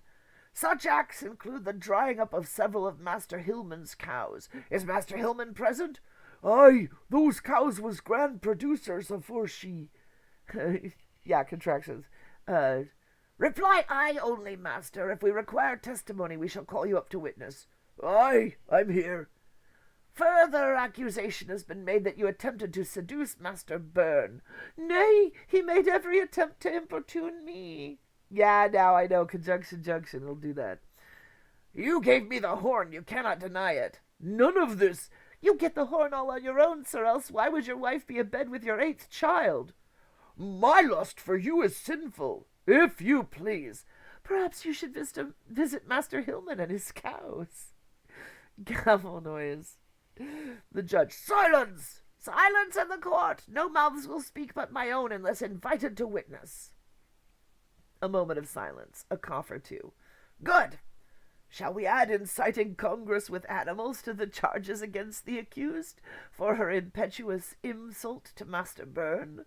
Think you we need further charges? The evidence is quite damning. It was well witnessed. We may have to address it. Continue with the case as presented. You are further accused of stealing dirt from a consecrated grave after midnight, whistling on a Sunday, and wearing a red hat to church.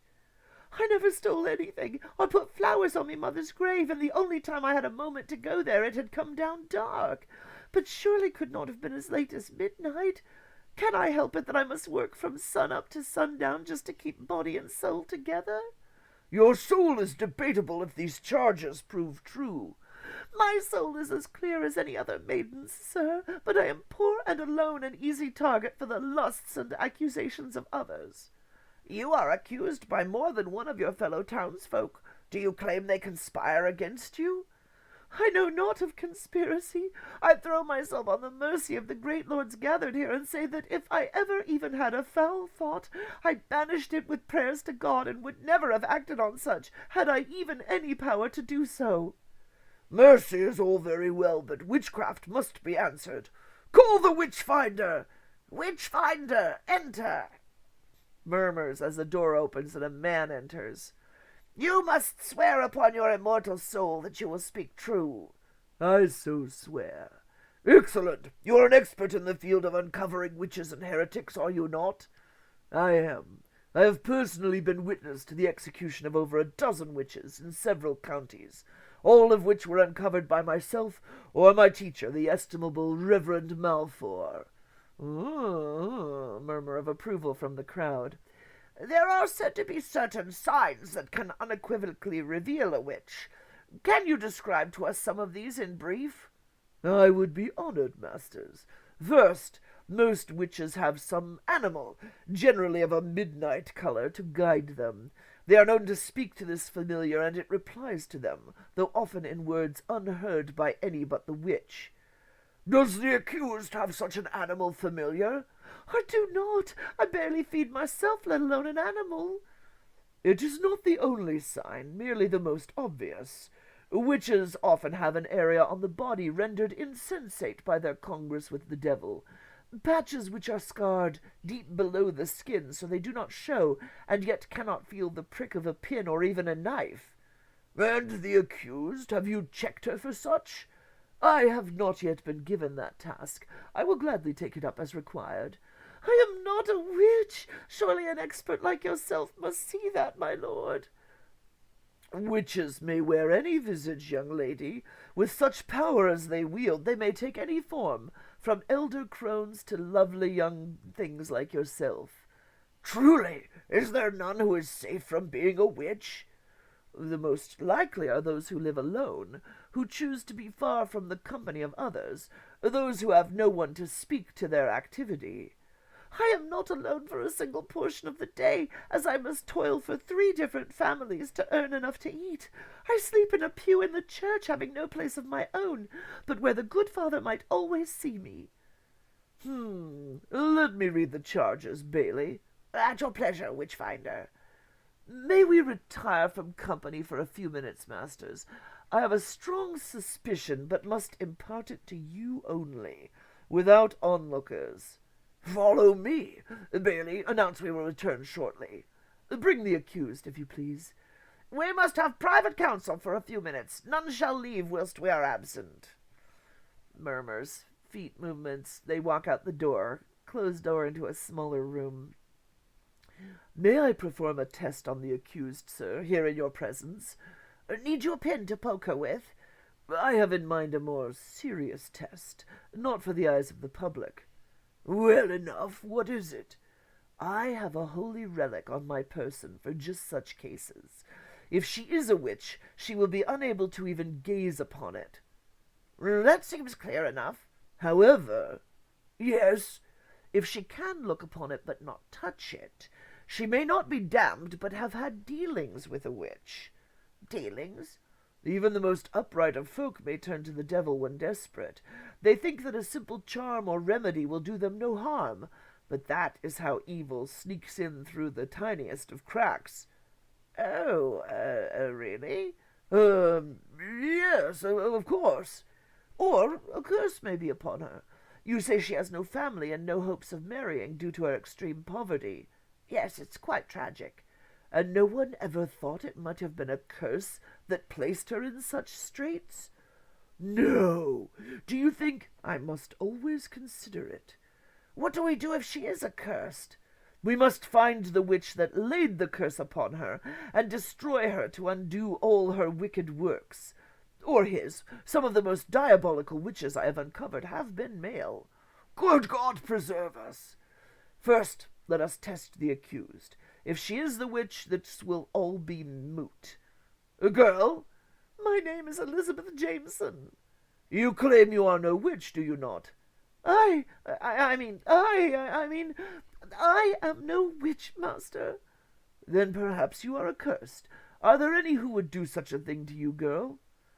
Perhaps Master Byrne, as I struck him when he made an unwelcome advance. Many men do not take such a rebuff kindly. Hold this for a moment, if you would. This? Certainly. Oh! Something clatters to the floor. I'm so sorry, master. That thing, it burned me. I know. Snatches it up from the floor. See, masters, she is accursed, but no witch. How lucky we are you were here. Certes, sirs, otherwise you might have condemned an innocent. Further, you might then have thought yourself safe while the true miscreant walked unsuspected among you. What must we do now? Now we may summon the witch to the assembly room. Will your relic do that? Nay, sir. I must use a trifle of the witch's own power to do it. This must be known to none but us. What are you saying? I am trained by the Mother Holy Church to use some of the devil's own magic against him, but none must ever know outside this room. You must all swear to secrecy. I would never reveal any such trust placed in me. We will not be called upon to participate, will we? Nay, master, I endanger no soul but my own, and I am willing to do that, in service to God and the good people of your town. Well, then, I agree. And you, girl? Were you to remove whatever curse I am under and free me from this accusation, I could follow you to the ends of the earth. Just swear you will never speak of it. My lips will be ever sealed. Good. One further request. If the culprit is uncovered, their property should be forfeit to the crown, but in recompense for the curse this girl has suffered under, I wager she should receive some portion to make up for her suffering. Do you gentlemen concur? We will be certain of it. Enough to dower her into a respectable marriage, certainly. That would do well in the eyes of the Lord. Now I must lay hands upon you, girl, to summon the caster of your curse. These good men will witness there is no mishandling. Back in the assembly room, the townsfolk murmur restlessly. I gotta remember to change crowd to townsfolk. Suddenly the door slams open at the back of the room. There are gasps, other exclamations. A witchy-sounding thing. Who summons me? Horrified gasps. Somebody faints, a muffled scream. The door opens and the men come out. I do. And who are you to summon such as I to your bidding? I command you with the power of the church and God behind me. I laugh at your power. Laugh you may, but I shall compel your name from you, crone. Speak. I will not. Should we not take her? She cannot help but reveal her name in custody. That is a mere manifestation. The witch is here as if in a dream, else you would surely recognize her voice or visage. Of course. Do not distract me further. Speak, witch! Your name, I command it. I am old Maggie of the Fens. You fools never thought twice about coming to me for my remedies. Thus I own a piece of every soul in this chamber. Release them now, crone, most especially this girl, Elizabeth. You cannot command me. Everyone in this room must pray and refute the devil. Where is the town priest? Ah, lead the prayer if you would, sir. Father. It should be father. Yea, though I walk through the valley of death, I shall fear no evil. You are too strong. I must release my hold on them. Ah! Whooshing exit, doors slam. Come morning, we'll fetch this Maggie. We should go now. Yes, we must brave the darkness to bring justice and security to the town. Agreeing noises from the townsfolk. The people will not be halted, Witchfinder. Is there great danger if we go by night? No, 'tis of no matter. While a witch may be stronger by night, she will be weakened by the confrontation just past. I will be recovered and ready to go by the time the folk have assembled. Torches must be fetched to light the way. Fetch torches and weapons to protect ourselves. Yes, weapons, of course. We must destroy the witch to assure the curse is gone forever. I cannot go on under such a dark cloud. Deep in the woods, frogs, nighttime, knocking on a door. Who is that comes so late? One who would save you, wise woman. Save me? From what calamity? The townsfolk, they come to burn you as a witch. Gather anything you need. Who art thou? I have a carriage ready to take you away. What more do you need to know? Can your carriage bear my goat? I will not abandon her to burn. Your goat is welcome, but we have limited time. You must dress. Tell me what I can gather for you. A trunk lies under that blanket. I would have it with me if you can shift it. Shuffling feet go upstairs. This was all foretold. A dream forewarned me after my dear cousin Agnes was drowned in Huddersfield. Agnes, yes. Heavy box shifts. A distinctly modern humming noise as of machinery and a whoosh. Your trunk is safe, grandmother. Grab your goat and come. I think I hear the rabble approaching. More switches and electronic noise. Come, Bordeaux, my sweet. Oh, what have you there? A false body for them to find in your place. They need to see you die to be content. How awful people are, that they may need one's help one moment, then turn so cruel and heartless the next. I promise you, times do change. Come now. The door opens. They walk. My trunk? In my carriage here. That is no carriage. It looks like a small house. If it helps, I will enter first. Whoosh! Come on. Very well. Stupid spell check. Sci-fi soundscape. It is so large within. What is this place? The door is just a door. It can open anywhere. Think of this as my carriage until you understand otherwise. It and I are from the future. But why have you chosen to come for me? When it was determined that people who were going to die anyway could not hurt the time stream if they were removed, the Wiccan Council of 2170 decided to save any of the wise women of the past that we could. Your words mean nothing, I fear. See if this helps. A door opens. Shuffling feet enter. Maggie! Agnes! But you! Just as with you! Oh! 'Tis quite unnerving, I know, Maggie dear. Sit here with me. Not the TARDIS noise. And we are clear. My head is a jumble. Where are we? This is Major Timms. She is from a future as far beyond our time as the birth of Jesus was before. Close enough. She came here to carry us off in the very moment of our doom to bring our knowledge and wisdom to the world of her future. Wisdom appears to be scarce. Just another stop or two before we go forward. Music, outside, birds, etc. The capsule appears with a sci-fi noise. The door whooshes open. Hello? Yes. You look tired. Late night bonfires can do that. Good job, if that helps. Thanks. Only 3 more months of this and I get to go home. She's talking to the Witchfinder. Want me to take a message? I'll get there about the same time you do. Where are you off to next?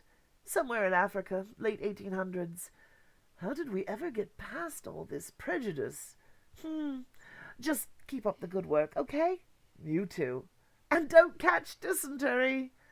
And the leaving noise of the thing goes into the sound and the closing. That one turned out really good too. Yeah. I mean, I got a little bit of words here and there. It's always tricky when you start writing trying to write in sort of an antique dialect. Yeah, it's a fun one. And that one I might enter in the contest, actually. I have to decide. They have for 10, 15, or 30-minute. Yeah. For 10, that's why he's able. And she's the one who pretends to be the witch coming into the cholera. Actually, even influenza, but or plague, depending on the time period. I was debating about using plague, though that was so specific time periods. But yeah, and I think it works really well. And if I can either make it 15 minutes or 30 minutes, I might enter it in the contest. If I can do that by the 20th, that's not so difficult. But thank you. I'm glad you liked the story. And yeah, the Witchfinder it's fun that the Witchfinder's in on it, as you find out at the last minute.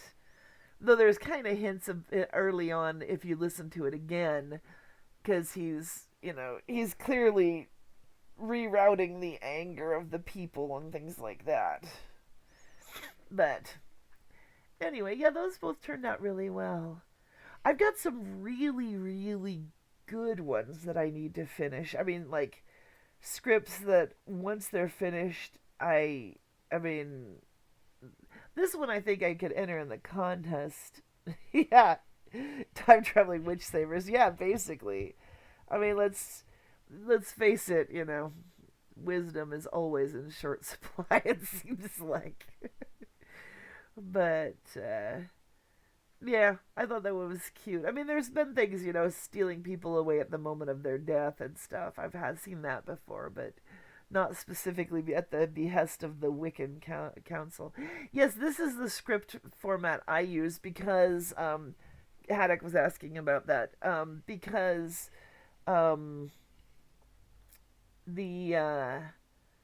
I started doing this in when I was working with the Old Time Radio group, and this was sort of a generic script format that was used in Old Time Radio. They used a lot of different formats depending on what I suppose what channel or what writer you were using.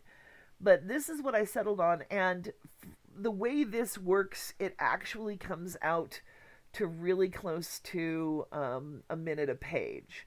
And that's why I've stuck with it, because I can easily go, okay, this is...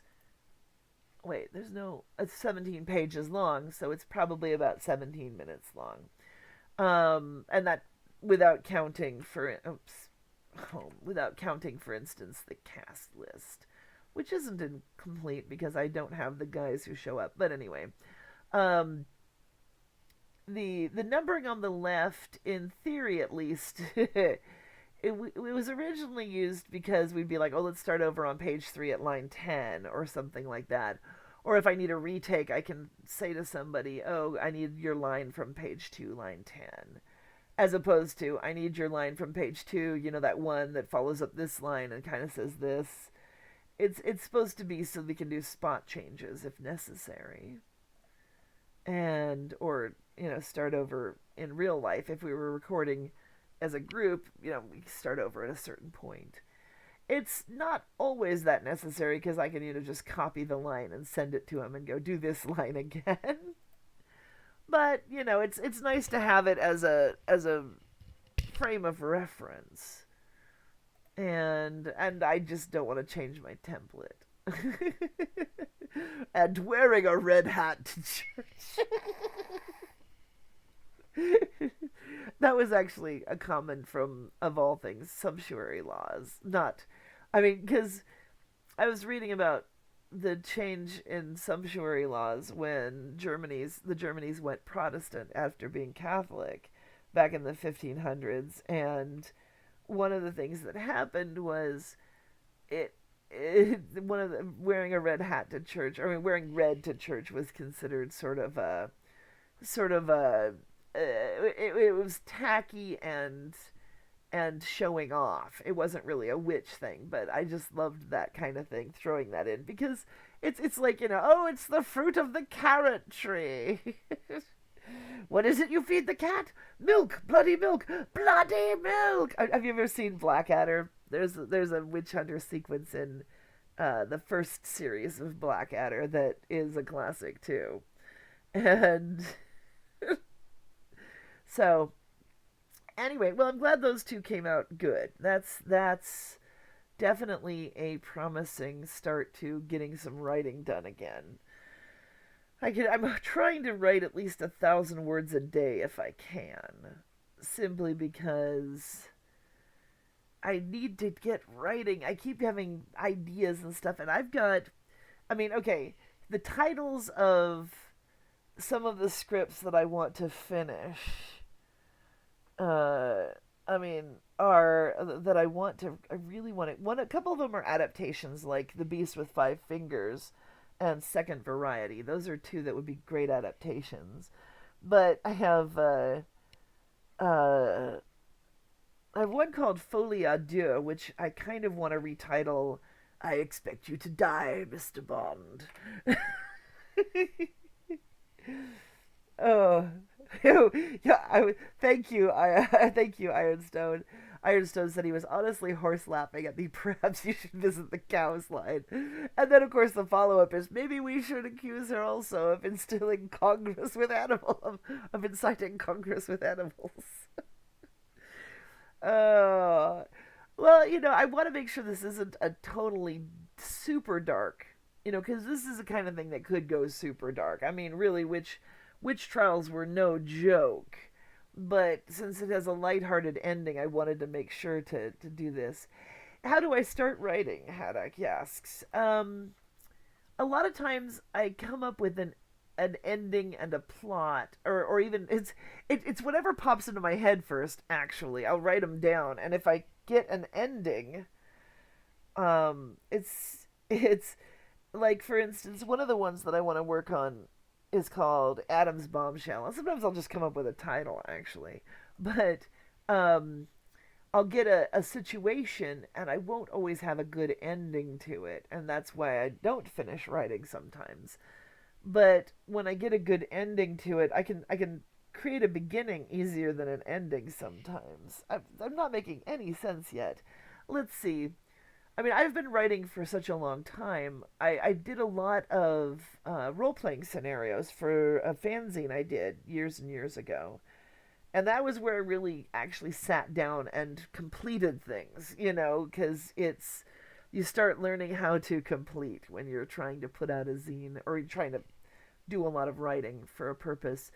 And a lot of times I'll just make notes, and I'll be like, okay, and I'll leave them in my head until I suddenly go, oh, that's what has to happen. Because I'll just be clicking through things in my mind and go, oh my God, that would work. I think I was talking on here, but I'm not sure who all was here, about my idea for adapting Much Ado About Nothing into a space, which is a Shakespeare play, into a sci-fi series in space that actually can take all of Shakespeare's plays and work on. I've been trying for years to overcome the fact that I hate this one subplot in Much Ado About Nothing. I love the play, but I hate this one stupid romantic subplot. And it's basically these two like fall in love at first sight across a crowded room, but the guy can't go talk to the girl. And when he gets his friend to go talk to her, this other guy's like, "Oh, dude, your friend's trying to hit on her. He's not really going to talk to her for you." And he believes him because he's a dumbass. And then it turns out that's not true. He's really getting her together with her, and later on they convince him again that she's cheating on him, and it's like, God, he's such a dumbass. Anyway, and I was thinking, and it occurred to me at one point. Finally, I was just driving. I get a lot of my ideas while I'm driving because my mind is just clicking through stuff while I'm driving, and I suddenly went, well, what if the girl's name is Hero? What if Hero was a hero? A lot of things come to me with asking questions. You want to ask questions as often as you can. And I went, oh my God, if she was a hero, like a fighter pilot, a space fighter pilot, then this whole plot line could be about her career and not a romance. And then suddenly it's not the same kind of awful. And I was like, oh my God. And it could all be in space and it would all be working. And then I'm like starting to click other things into place around it. Like building with Legos. It's like suddenly once you find one thing that connects, everything else connects in too.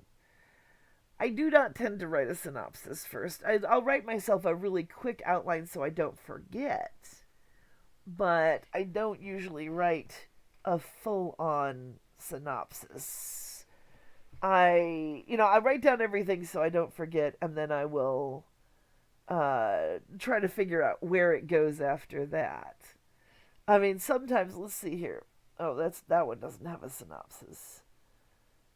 I still want to write it though. That is a weird one. I have some really weird ones that are hopefully going to come out. Absolutely Norma is the name of one episode that I want to write.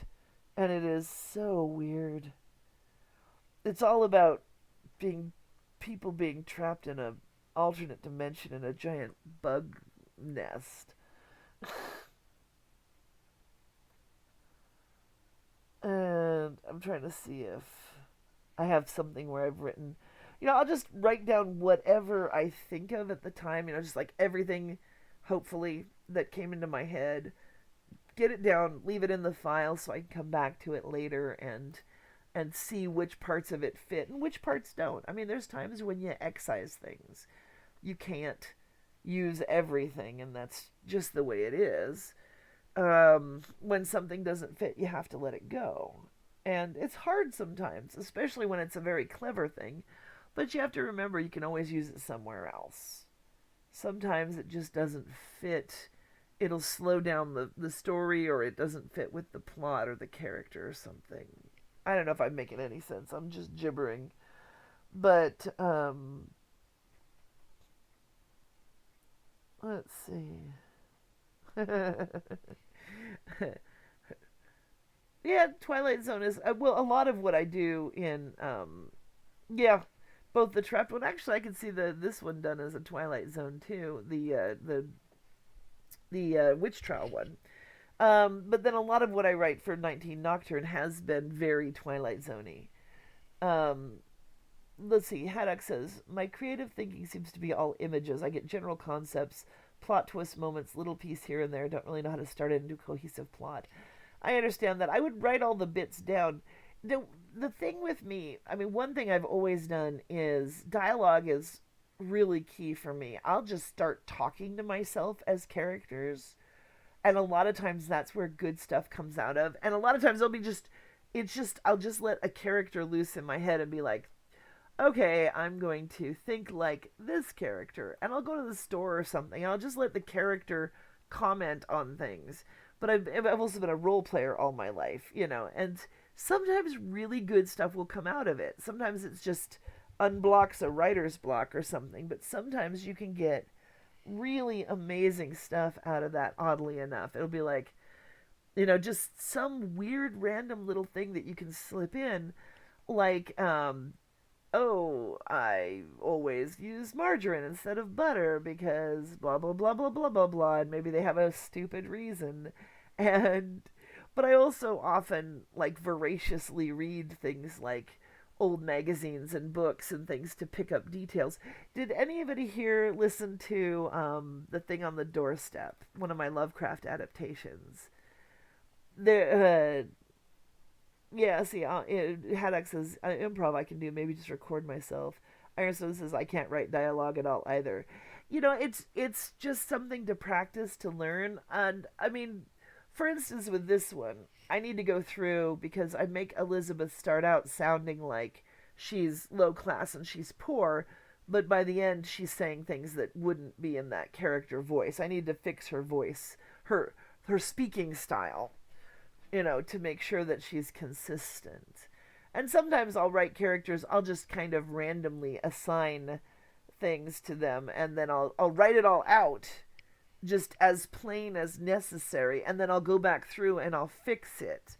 And one thing that speaking aloud helps me with, reading it aloud and performing it, not just reading it, is that I'll hit a line and I'll be like, oh, that's not that character. That has to be this character, because it's easier for me to keep the characters straight when I'm talking them, if that makes sense.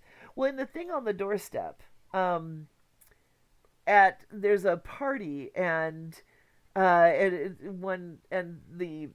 narrator character, or the one character says, "Oh, if you eat all that, you'll get fat." And then we hear Asenath, and Asenath says, "Oh, don't worry about her. She's a Roman."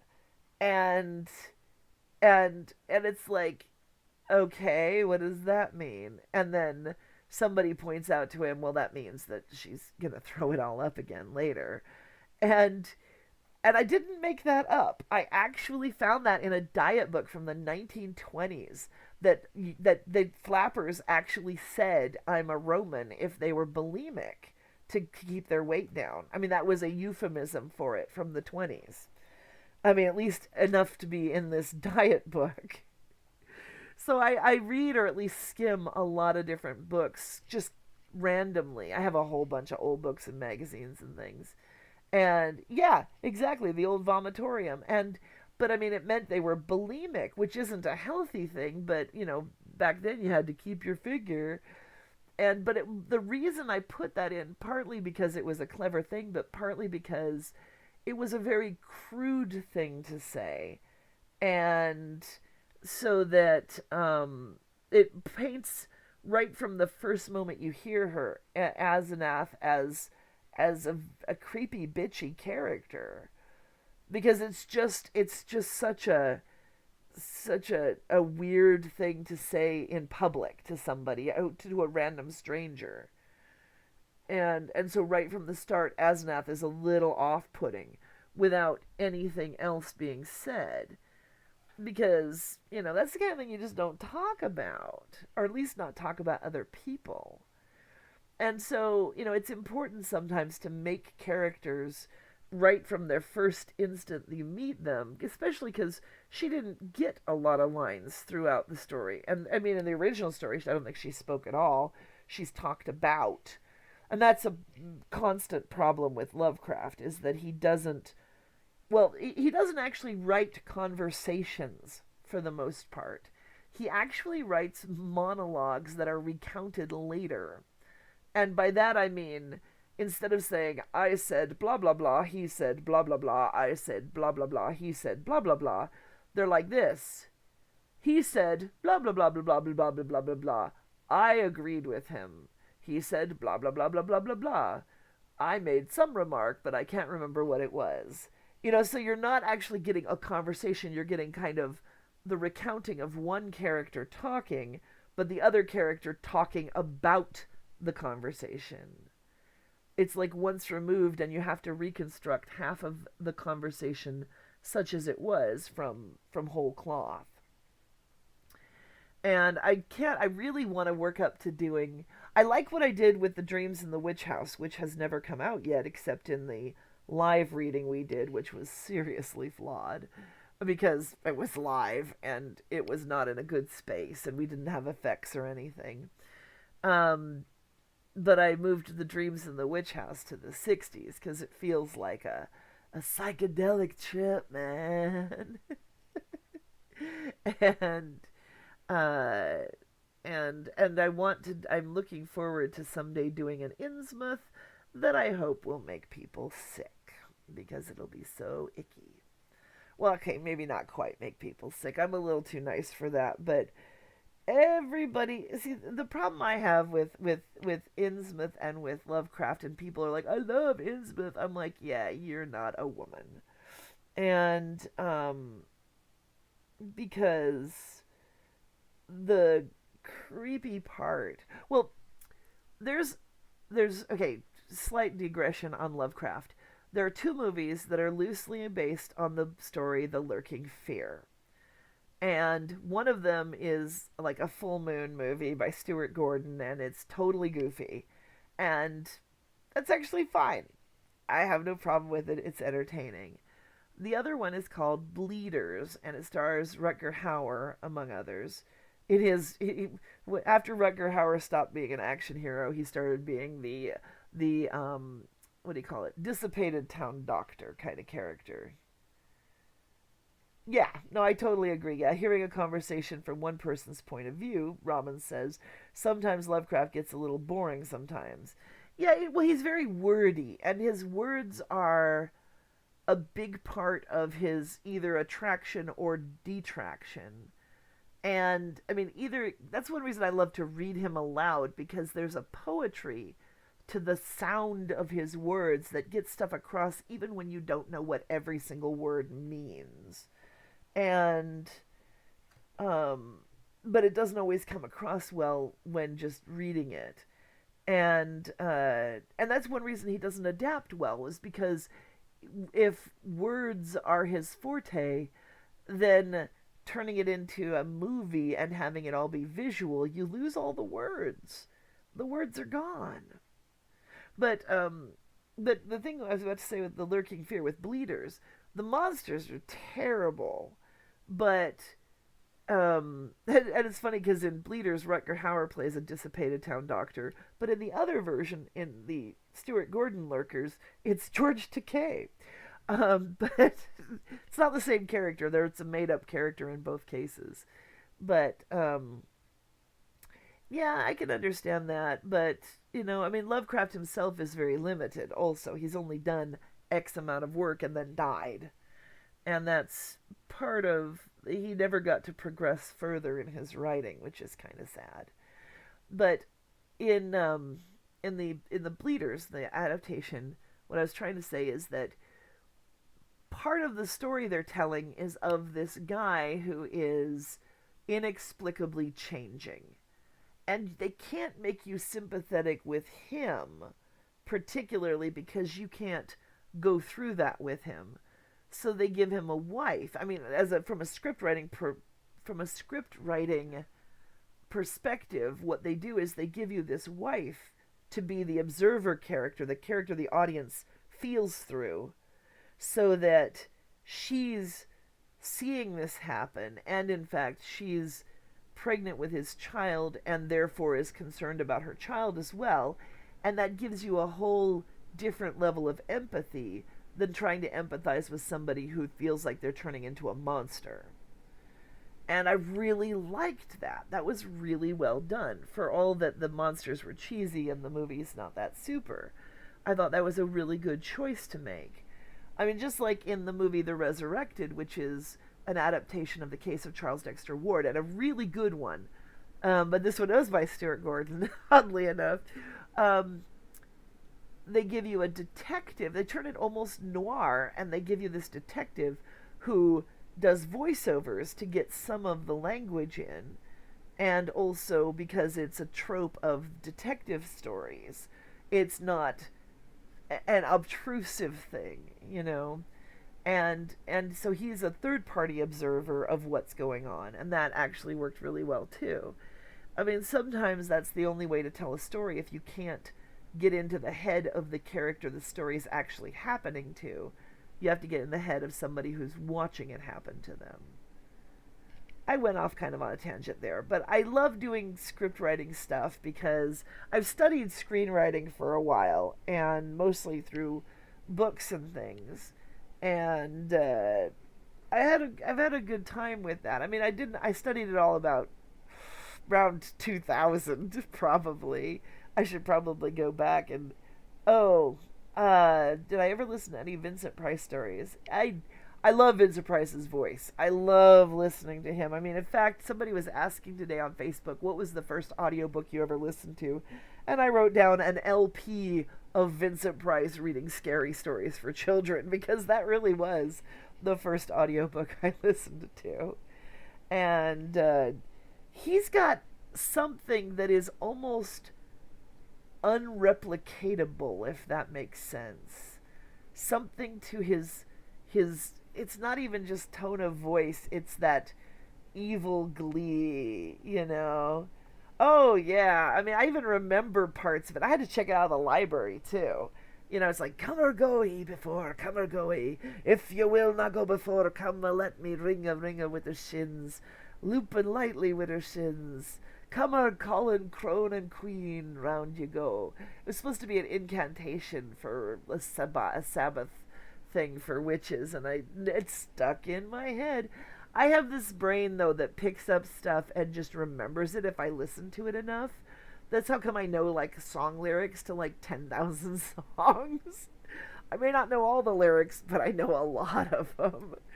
Whether I'm trying or not, it just happens eventually. And but yeah, and another thing that I got was David McCallum's reading of Lovecraft's The Rats in the Walls and the Dunwich Horror, which are slightly abridged, but I really loved his voice. Oh my god, I would just listen to those over and over again. So, but with doing screenwriting, I yeah, Tales of Witches, Ghosts and Goblins. I'm pretty sure that would be it. Yeah. That sounds like the right one. Sometime I'll have to get myself the LP again. I don't. Robbins says I don't remember which one it was, but he was at a movie location and one of the actors kills a mother's kitten and she gets. Well, okay, I don't know what the movie's called, but I know what the story it was based on is called. It's a Bram Stoker story called The Squaw, which is a whole nother ballgame to talk about word usage. And I've thought of adapting that sometime. It might. Oh no, that was that a movie or was that a episode of The Price of Fear? Because that might have been. I don't know if they ever made a movie of that, but that was. It's a great story. It's actually a better Bram Stoker story than most.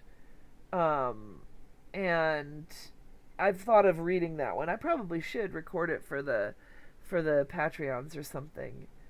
I just recorded a story by Alexandre Dumas Père, called Solange, which I've always wanted to record for some reason. It's a sort of a ghost story. Yeah, the Squaw was a great story. I think they didn't call it that because it is a debatable term. It's if you're not familiar with it, everybody thinks of it as meaning a Indian woman. It actually means a vagina. And so it's extremely offensive to call women that. It was just a mistranslated term for a long time. And so it's actually a really offensive term. And yeah. Stoker wouldn't have known that when he titled it. But Haddock, yes, Vincent Price, Tales of Witches, Ghosts and Goblins. Are you seeing it available somewhere? Because that one I'd have to buy sometime. You know, probably secondhand somewhere. I'm sure it doesn't exist. I was like, yes, stop yelling at me. No worries. The Price of Fear. Yeah, episode 13. Good. I know I've got them all somewhere. They're probably on archive.org, if nothing else. Keep in mind, archive.org is not perfect for things being public domain. So someone was asking me about where to find public domain stuff. Cat's Cradle is a much better title for it anyway. But archive.org doesn't check stuff for whether it's public domain. It just lets anybody upload it. And apparently it's now doing something where it's uploading books without asking the author's permission and making it sort of a lending library thing, which is really dicey copyright wise, and therefore, I mean, it's like go to archive.org with oh yeah, that was you asking about Robbins about public domain stuff. Gutenberg is much more reliable. Gutenberg and LibriVox. LibriVox is a place where people can volunteer to read stories, and so they get a lot of volunteers reading stories, which is good or bad depending on whether they're good volunteers. Yeah. Now I figured I just couldn't remember right off. I haven't got Facebook up right now. Um, and while LibriVox has free audiobooks, basically, but they're all done by volunteers, while Gutenberg does, I mean, but LibriVox gets their stuff from Gutenberg to get people to read, and Gutenberg does, as far as I know, actual comprehensive checking to make sure everything is public domain before it puts it up. So Gutenberg I trust. Archive.org I don't. They've got a different business plan or something. And I love Gutenberg. I go there all the time for just weird random stuff. That's where I come up with all the stories for Atomic Julie.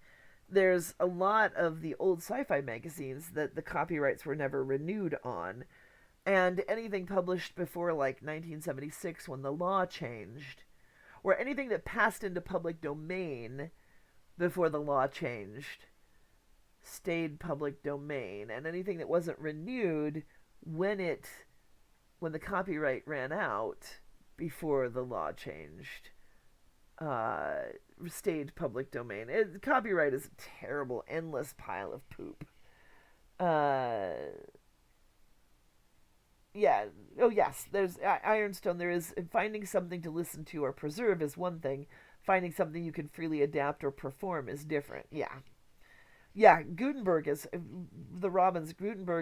a wonderful source. You have to do a lot of searching. And, the Tales of Witches is on Spotify. I don't have Spotify, but I'll keep that in mind. Someday I will find it again. I would love to get the LP. I actually have a record player still. I don't know if it works, but I still have it. But yeah, when I was... If I could tell a story about my screenwriting, my illustrious screenwriting career that maybe you haven't heard yet. I don't have a screenwriting career. I actually have 2 short films that have been made. I don't know if they're available on YouTube or not, but they probably will be sometime. I was studying screenwriting, and I entered a contest that was write a screenplay in a month. And they had the month of April, and I signed up and I said I was going to write this sci-fi piece. And I started in, and the sci-fi piece actually wrapped up at an hour as like an Outer Limits episode. And unfortunately, because it's very, very visual, it's very awkward to try and change into an audio drama, but it's a really good script. And I've got part of it adapted over into an audio script, but it's tricky. So, yeah, I know, I like vinyl too. And I grew up on having a record player with like 8 records. But, so I entered this contest, and since that wrapped up as an hour long, I decided to start over. I was 10 days into the month. I had 20 days left, and I started over, and I just threw caution to the winds. I'm like, damn it, I'm going to go balls to the wall. And I wrote this Victorian adventure. I decided I'm going to do something like The Mummy. I'm not going to worry about budget or whether they can make the effects or anything. I'm just going to go crazy. And I did, and it's all about past life regression and Atlantis, and I wrote a lullaby for it and all this stuff. And I actually finished it by the end of the month and sent it in. And then the same group that put on the contest were having a seminar down in LA, and I was like, I'm going to go to the seminar, because the lady who ran the contest said if I came down to the seminar, she would talk to me about my script if I wanted to. Yes, oh yes, Chicken Heart. Well, yeah, Ironstone. I know much as Bill Cosby is now reviled, the chicken heart did still plant the seed of my. Well, see, because I was working at a thrift store and I got 2 LPs. One of them was Lights Out, or actually, I got the Lights Out LP, and Jack Benny and a Fred Allen, 3 LPs.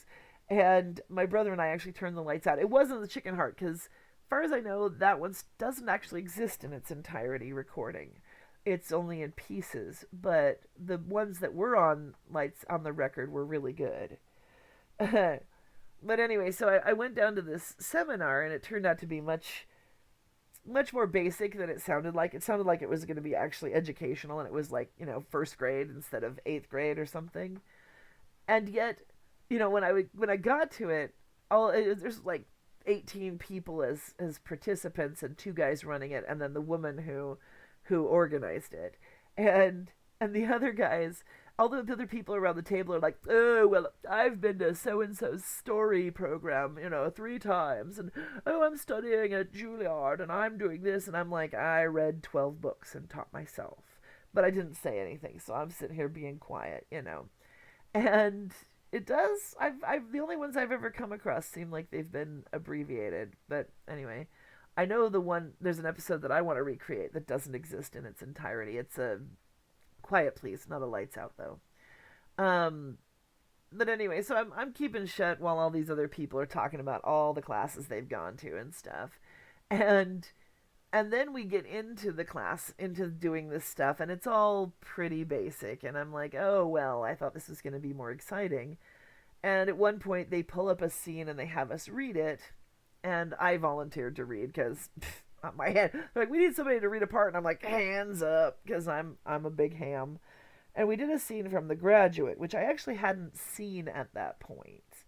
And I read this. It was the infamous scene, but earlier than that. And I was reading Mrs. Robinson. What a surprise!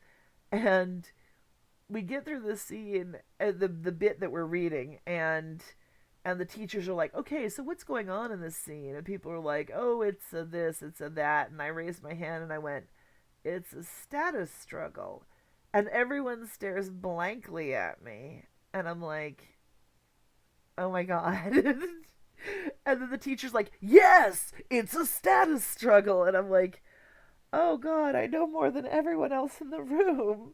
And it was so funny. And because it was, and it's such a weird thing because it's a stupid little bit of a scene where the woman is going, would you get me a hanger? And he's like, wood or wire? She's like, wood, please. And the thing is, even though she's asking as framed as questions, it's a command because she's an older woman, and in this the milieu in which they live, what she says is effectively a command. If you don't do what she asks, then you're in the wrong, period. It's not really a request. And anyway, it was just really funny. But so at the end of the whole thing, after everybody left, I went to talk to the woman who had organized it because I wanted to hear about my screenplay. And she's like, oh, hey, you seem to be one of the best educated people here. And I'm like, that's really funny. And it might just be because I was always willing to speak up. But I said, well, you said you'd talk to me about my screenplay if I came. And she goes, oh, which one was that? And I'm like, oh, yeah, 6 Stars in the Dog's Tale. And she's like, oh, that one, right. And I'm like, what? She goes, well, it really came down to yours and one other for the winning, but we just weren't sure yours had been written in only a month. And I was like, that's the best backhanded compliment I ever received, because I had written it in 20 days, and yet it came across as something that couldn't have been written in a month. Anyway, I just love to talk about that one, and that's another one that I'm still trying to adapt into audio drama. Oh, I think I'm very smart too. I just like to make it sound like I'm humble. Thank you, though, the Robins. I think it's hilarious, and sometimes with stuff like that. And now there's a huge difference between smart and educated. I may not. I'm self-educated, so I may have missed things that people who went to classes and things have gotten.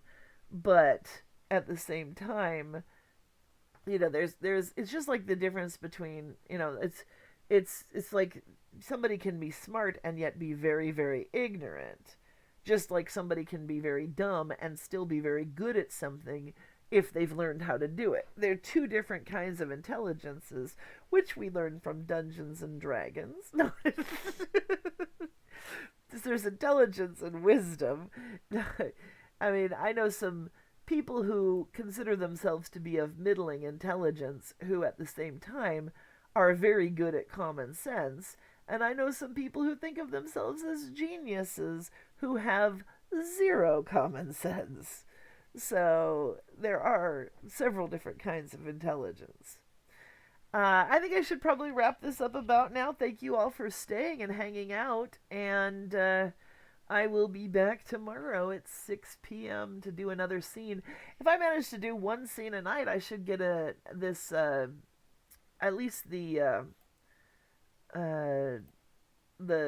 Teeth Within done pretty quickly. The reason I switched over to this from Fatal Girl is I ran out of scenes that I had all the voices for.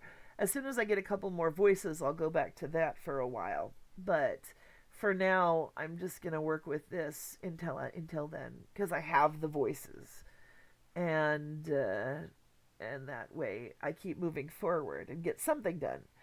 Oh, thank you all for coming. I try to be entertaining. Some nights I just start to doze off because it's winter and my brain starts to shut down. But yes, thank you all for staying. That's been awesome. And yeah, never hurts to check in and see if I'm awake, and I'm here from 6 to 7 every night. And of course, hopefully I'll be getting I want to do I haven't listened yet. I've been putting all the voices aside to work on it once. So I haven't actually gotten to that yet. But no matter what, I will find some kind of part for you. I'm always good at working with people who haven't done much yet and trying to, find parts that suit them. And it'll just depend on where I can fit you in. And I'm almost certainly going to have some part for everyone who gets into me. I mean, unless somebody's sound quality is super, super bad, that's the one thing that makes it really hard to work with. And frankly, if I do like the wheels go round and round, the sound quality isn't half the issue that it is most of the time. And that helps a lot too. So you might end up being in that. Who knows? Especially because I've got the urge to just do that, like get all the voices and then like do a Saturday, like run all day, just one day where I sit down and do it from start to finish on a live stream like this. That would be kind of cool, I think. A lot of people do like stream marathons. And that's, a 10-minute episode is something I could marathon in a day as opposed to something like a half hour or an hour long where it's not going to get done in a day. I mean, especially a 10-minute episode with that minimal level of difficulty, because that one is a really simple one. So I'll post that if I do. Anyway, I'm going to get out of here and thank you guys for participating. It's awesome. I hope to see you all again at some point, sometime soon. And have a great Wednesday. It's Wednesday. It is, isn't it? Let me check. Yep, it's Wednesday. At least I know one thing. Okay. Bye-bye.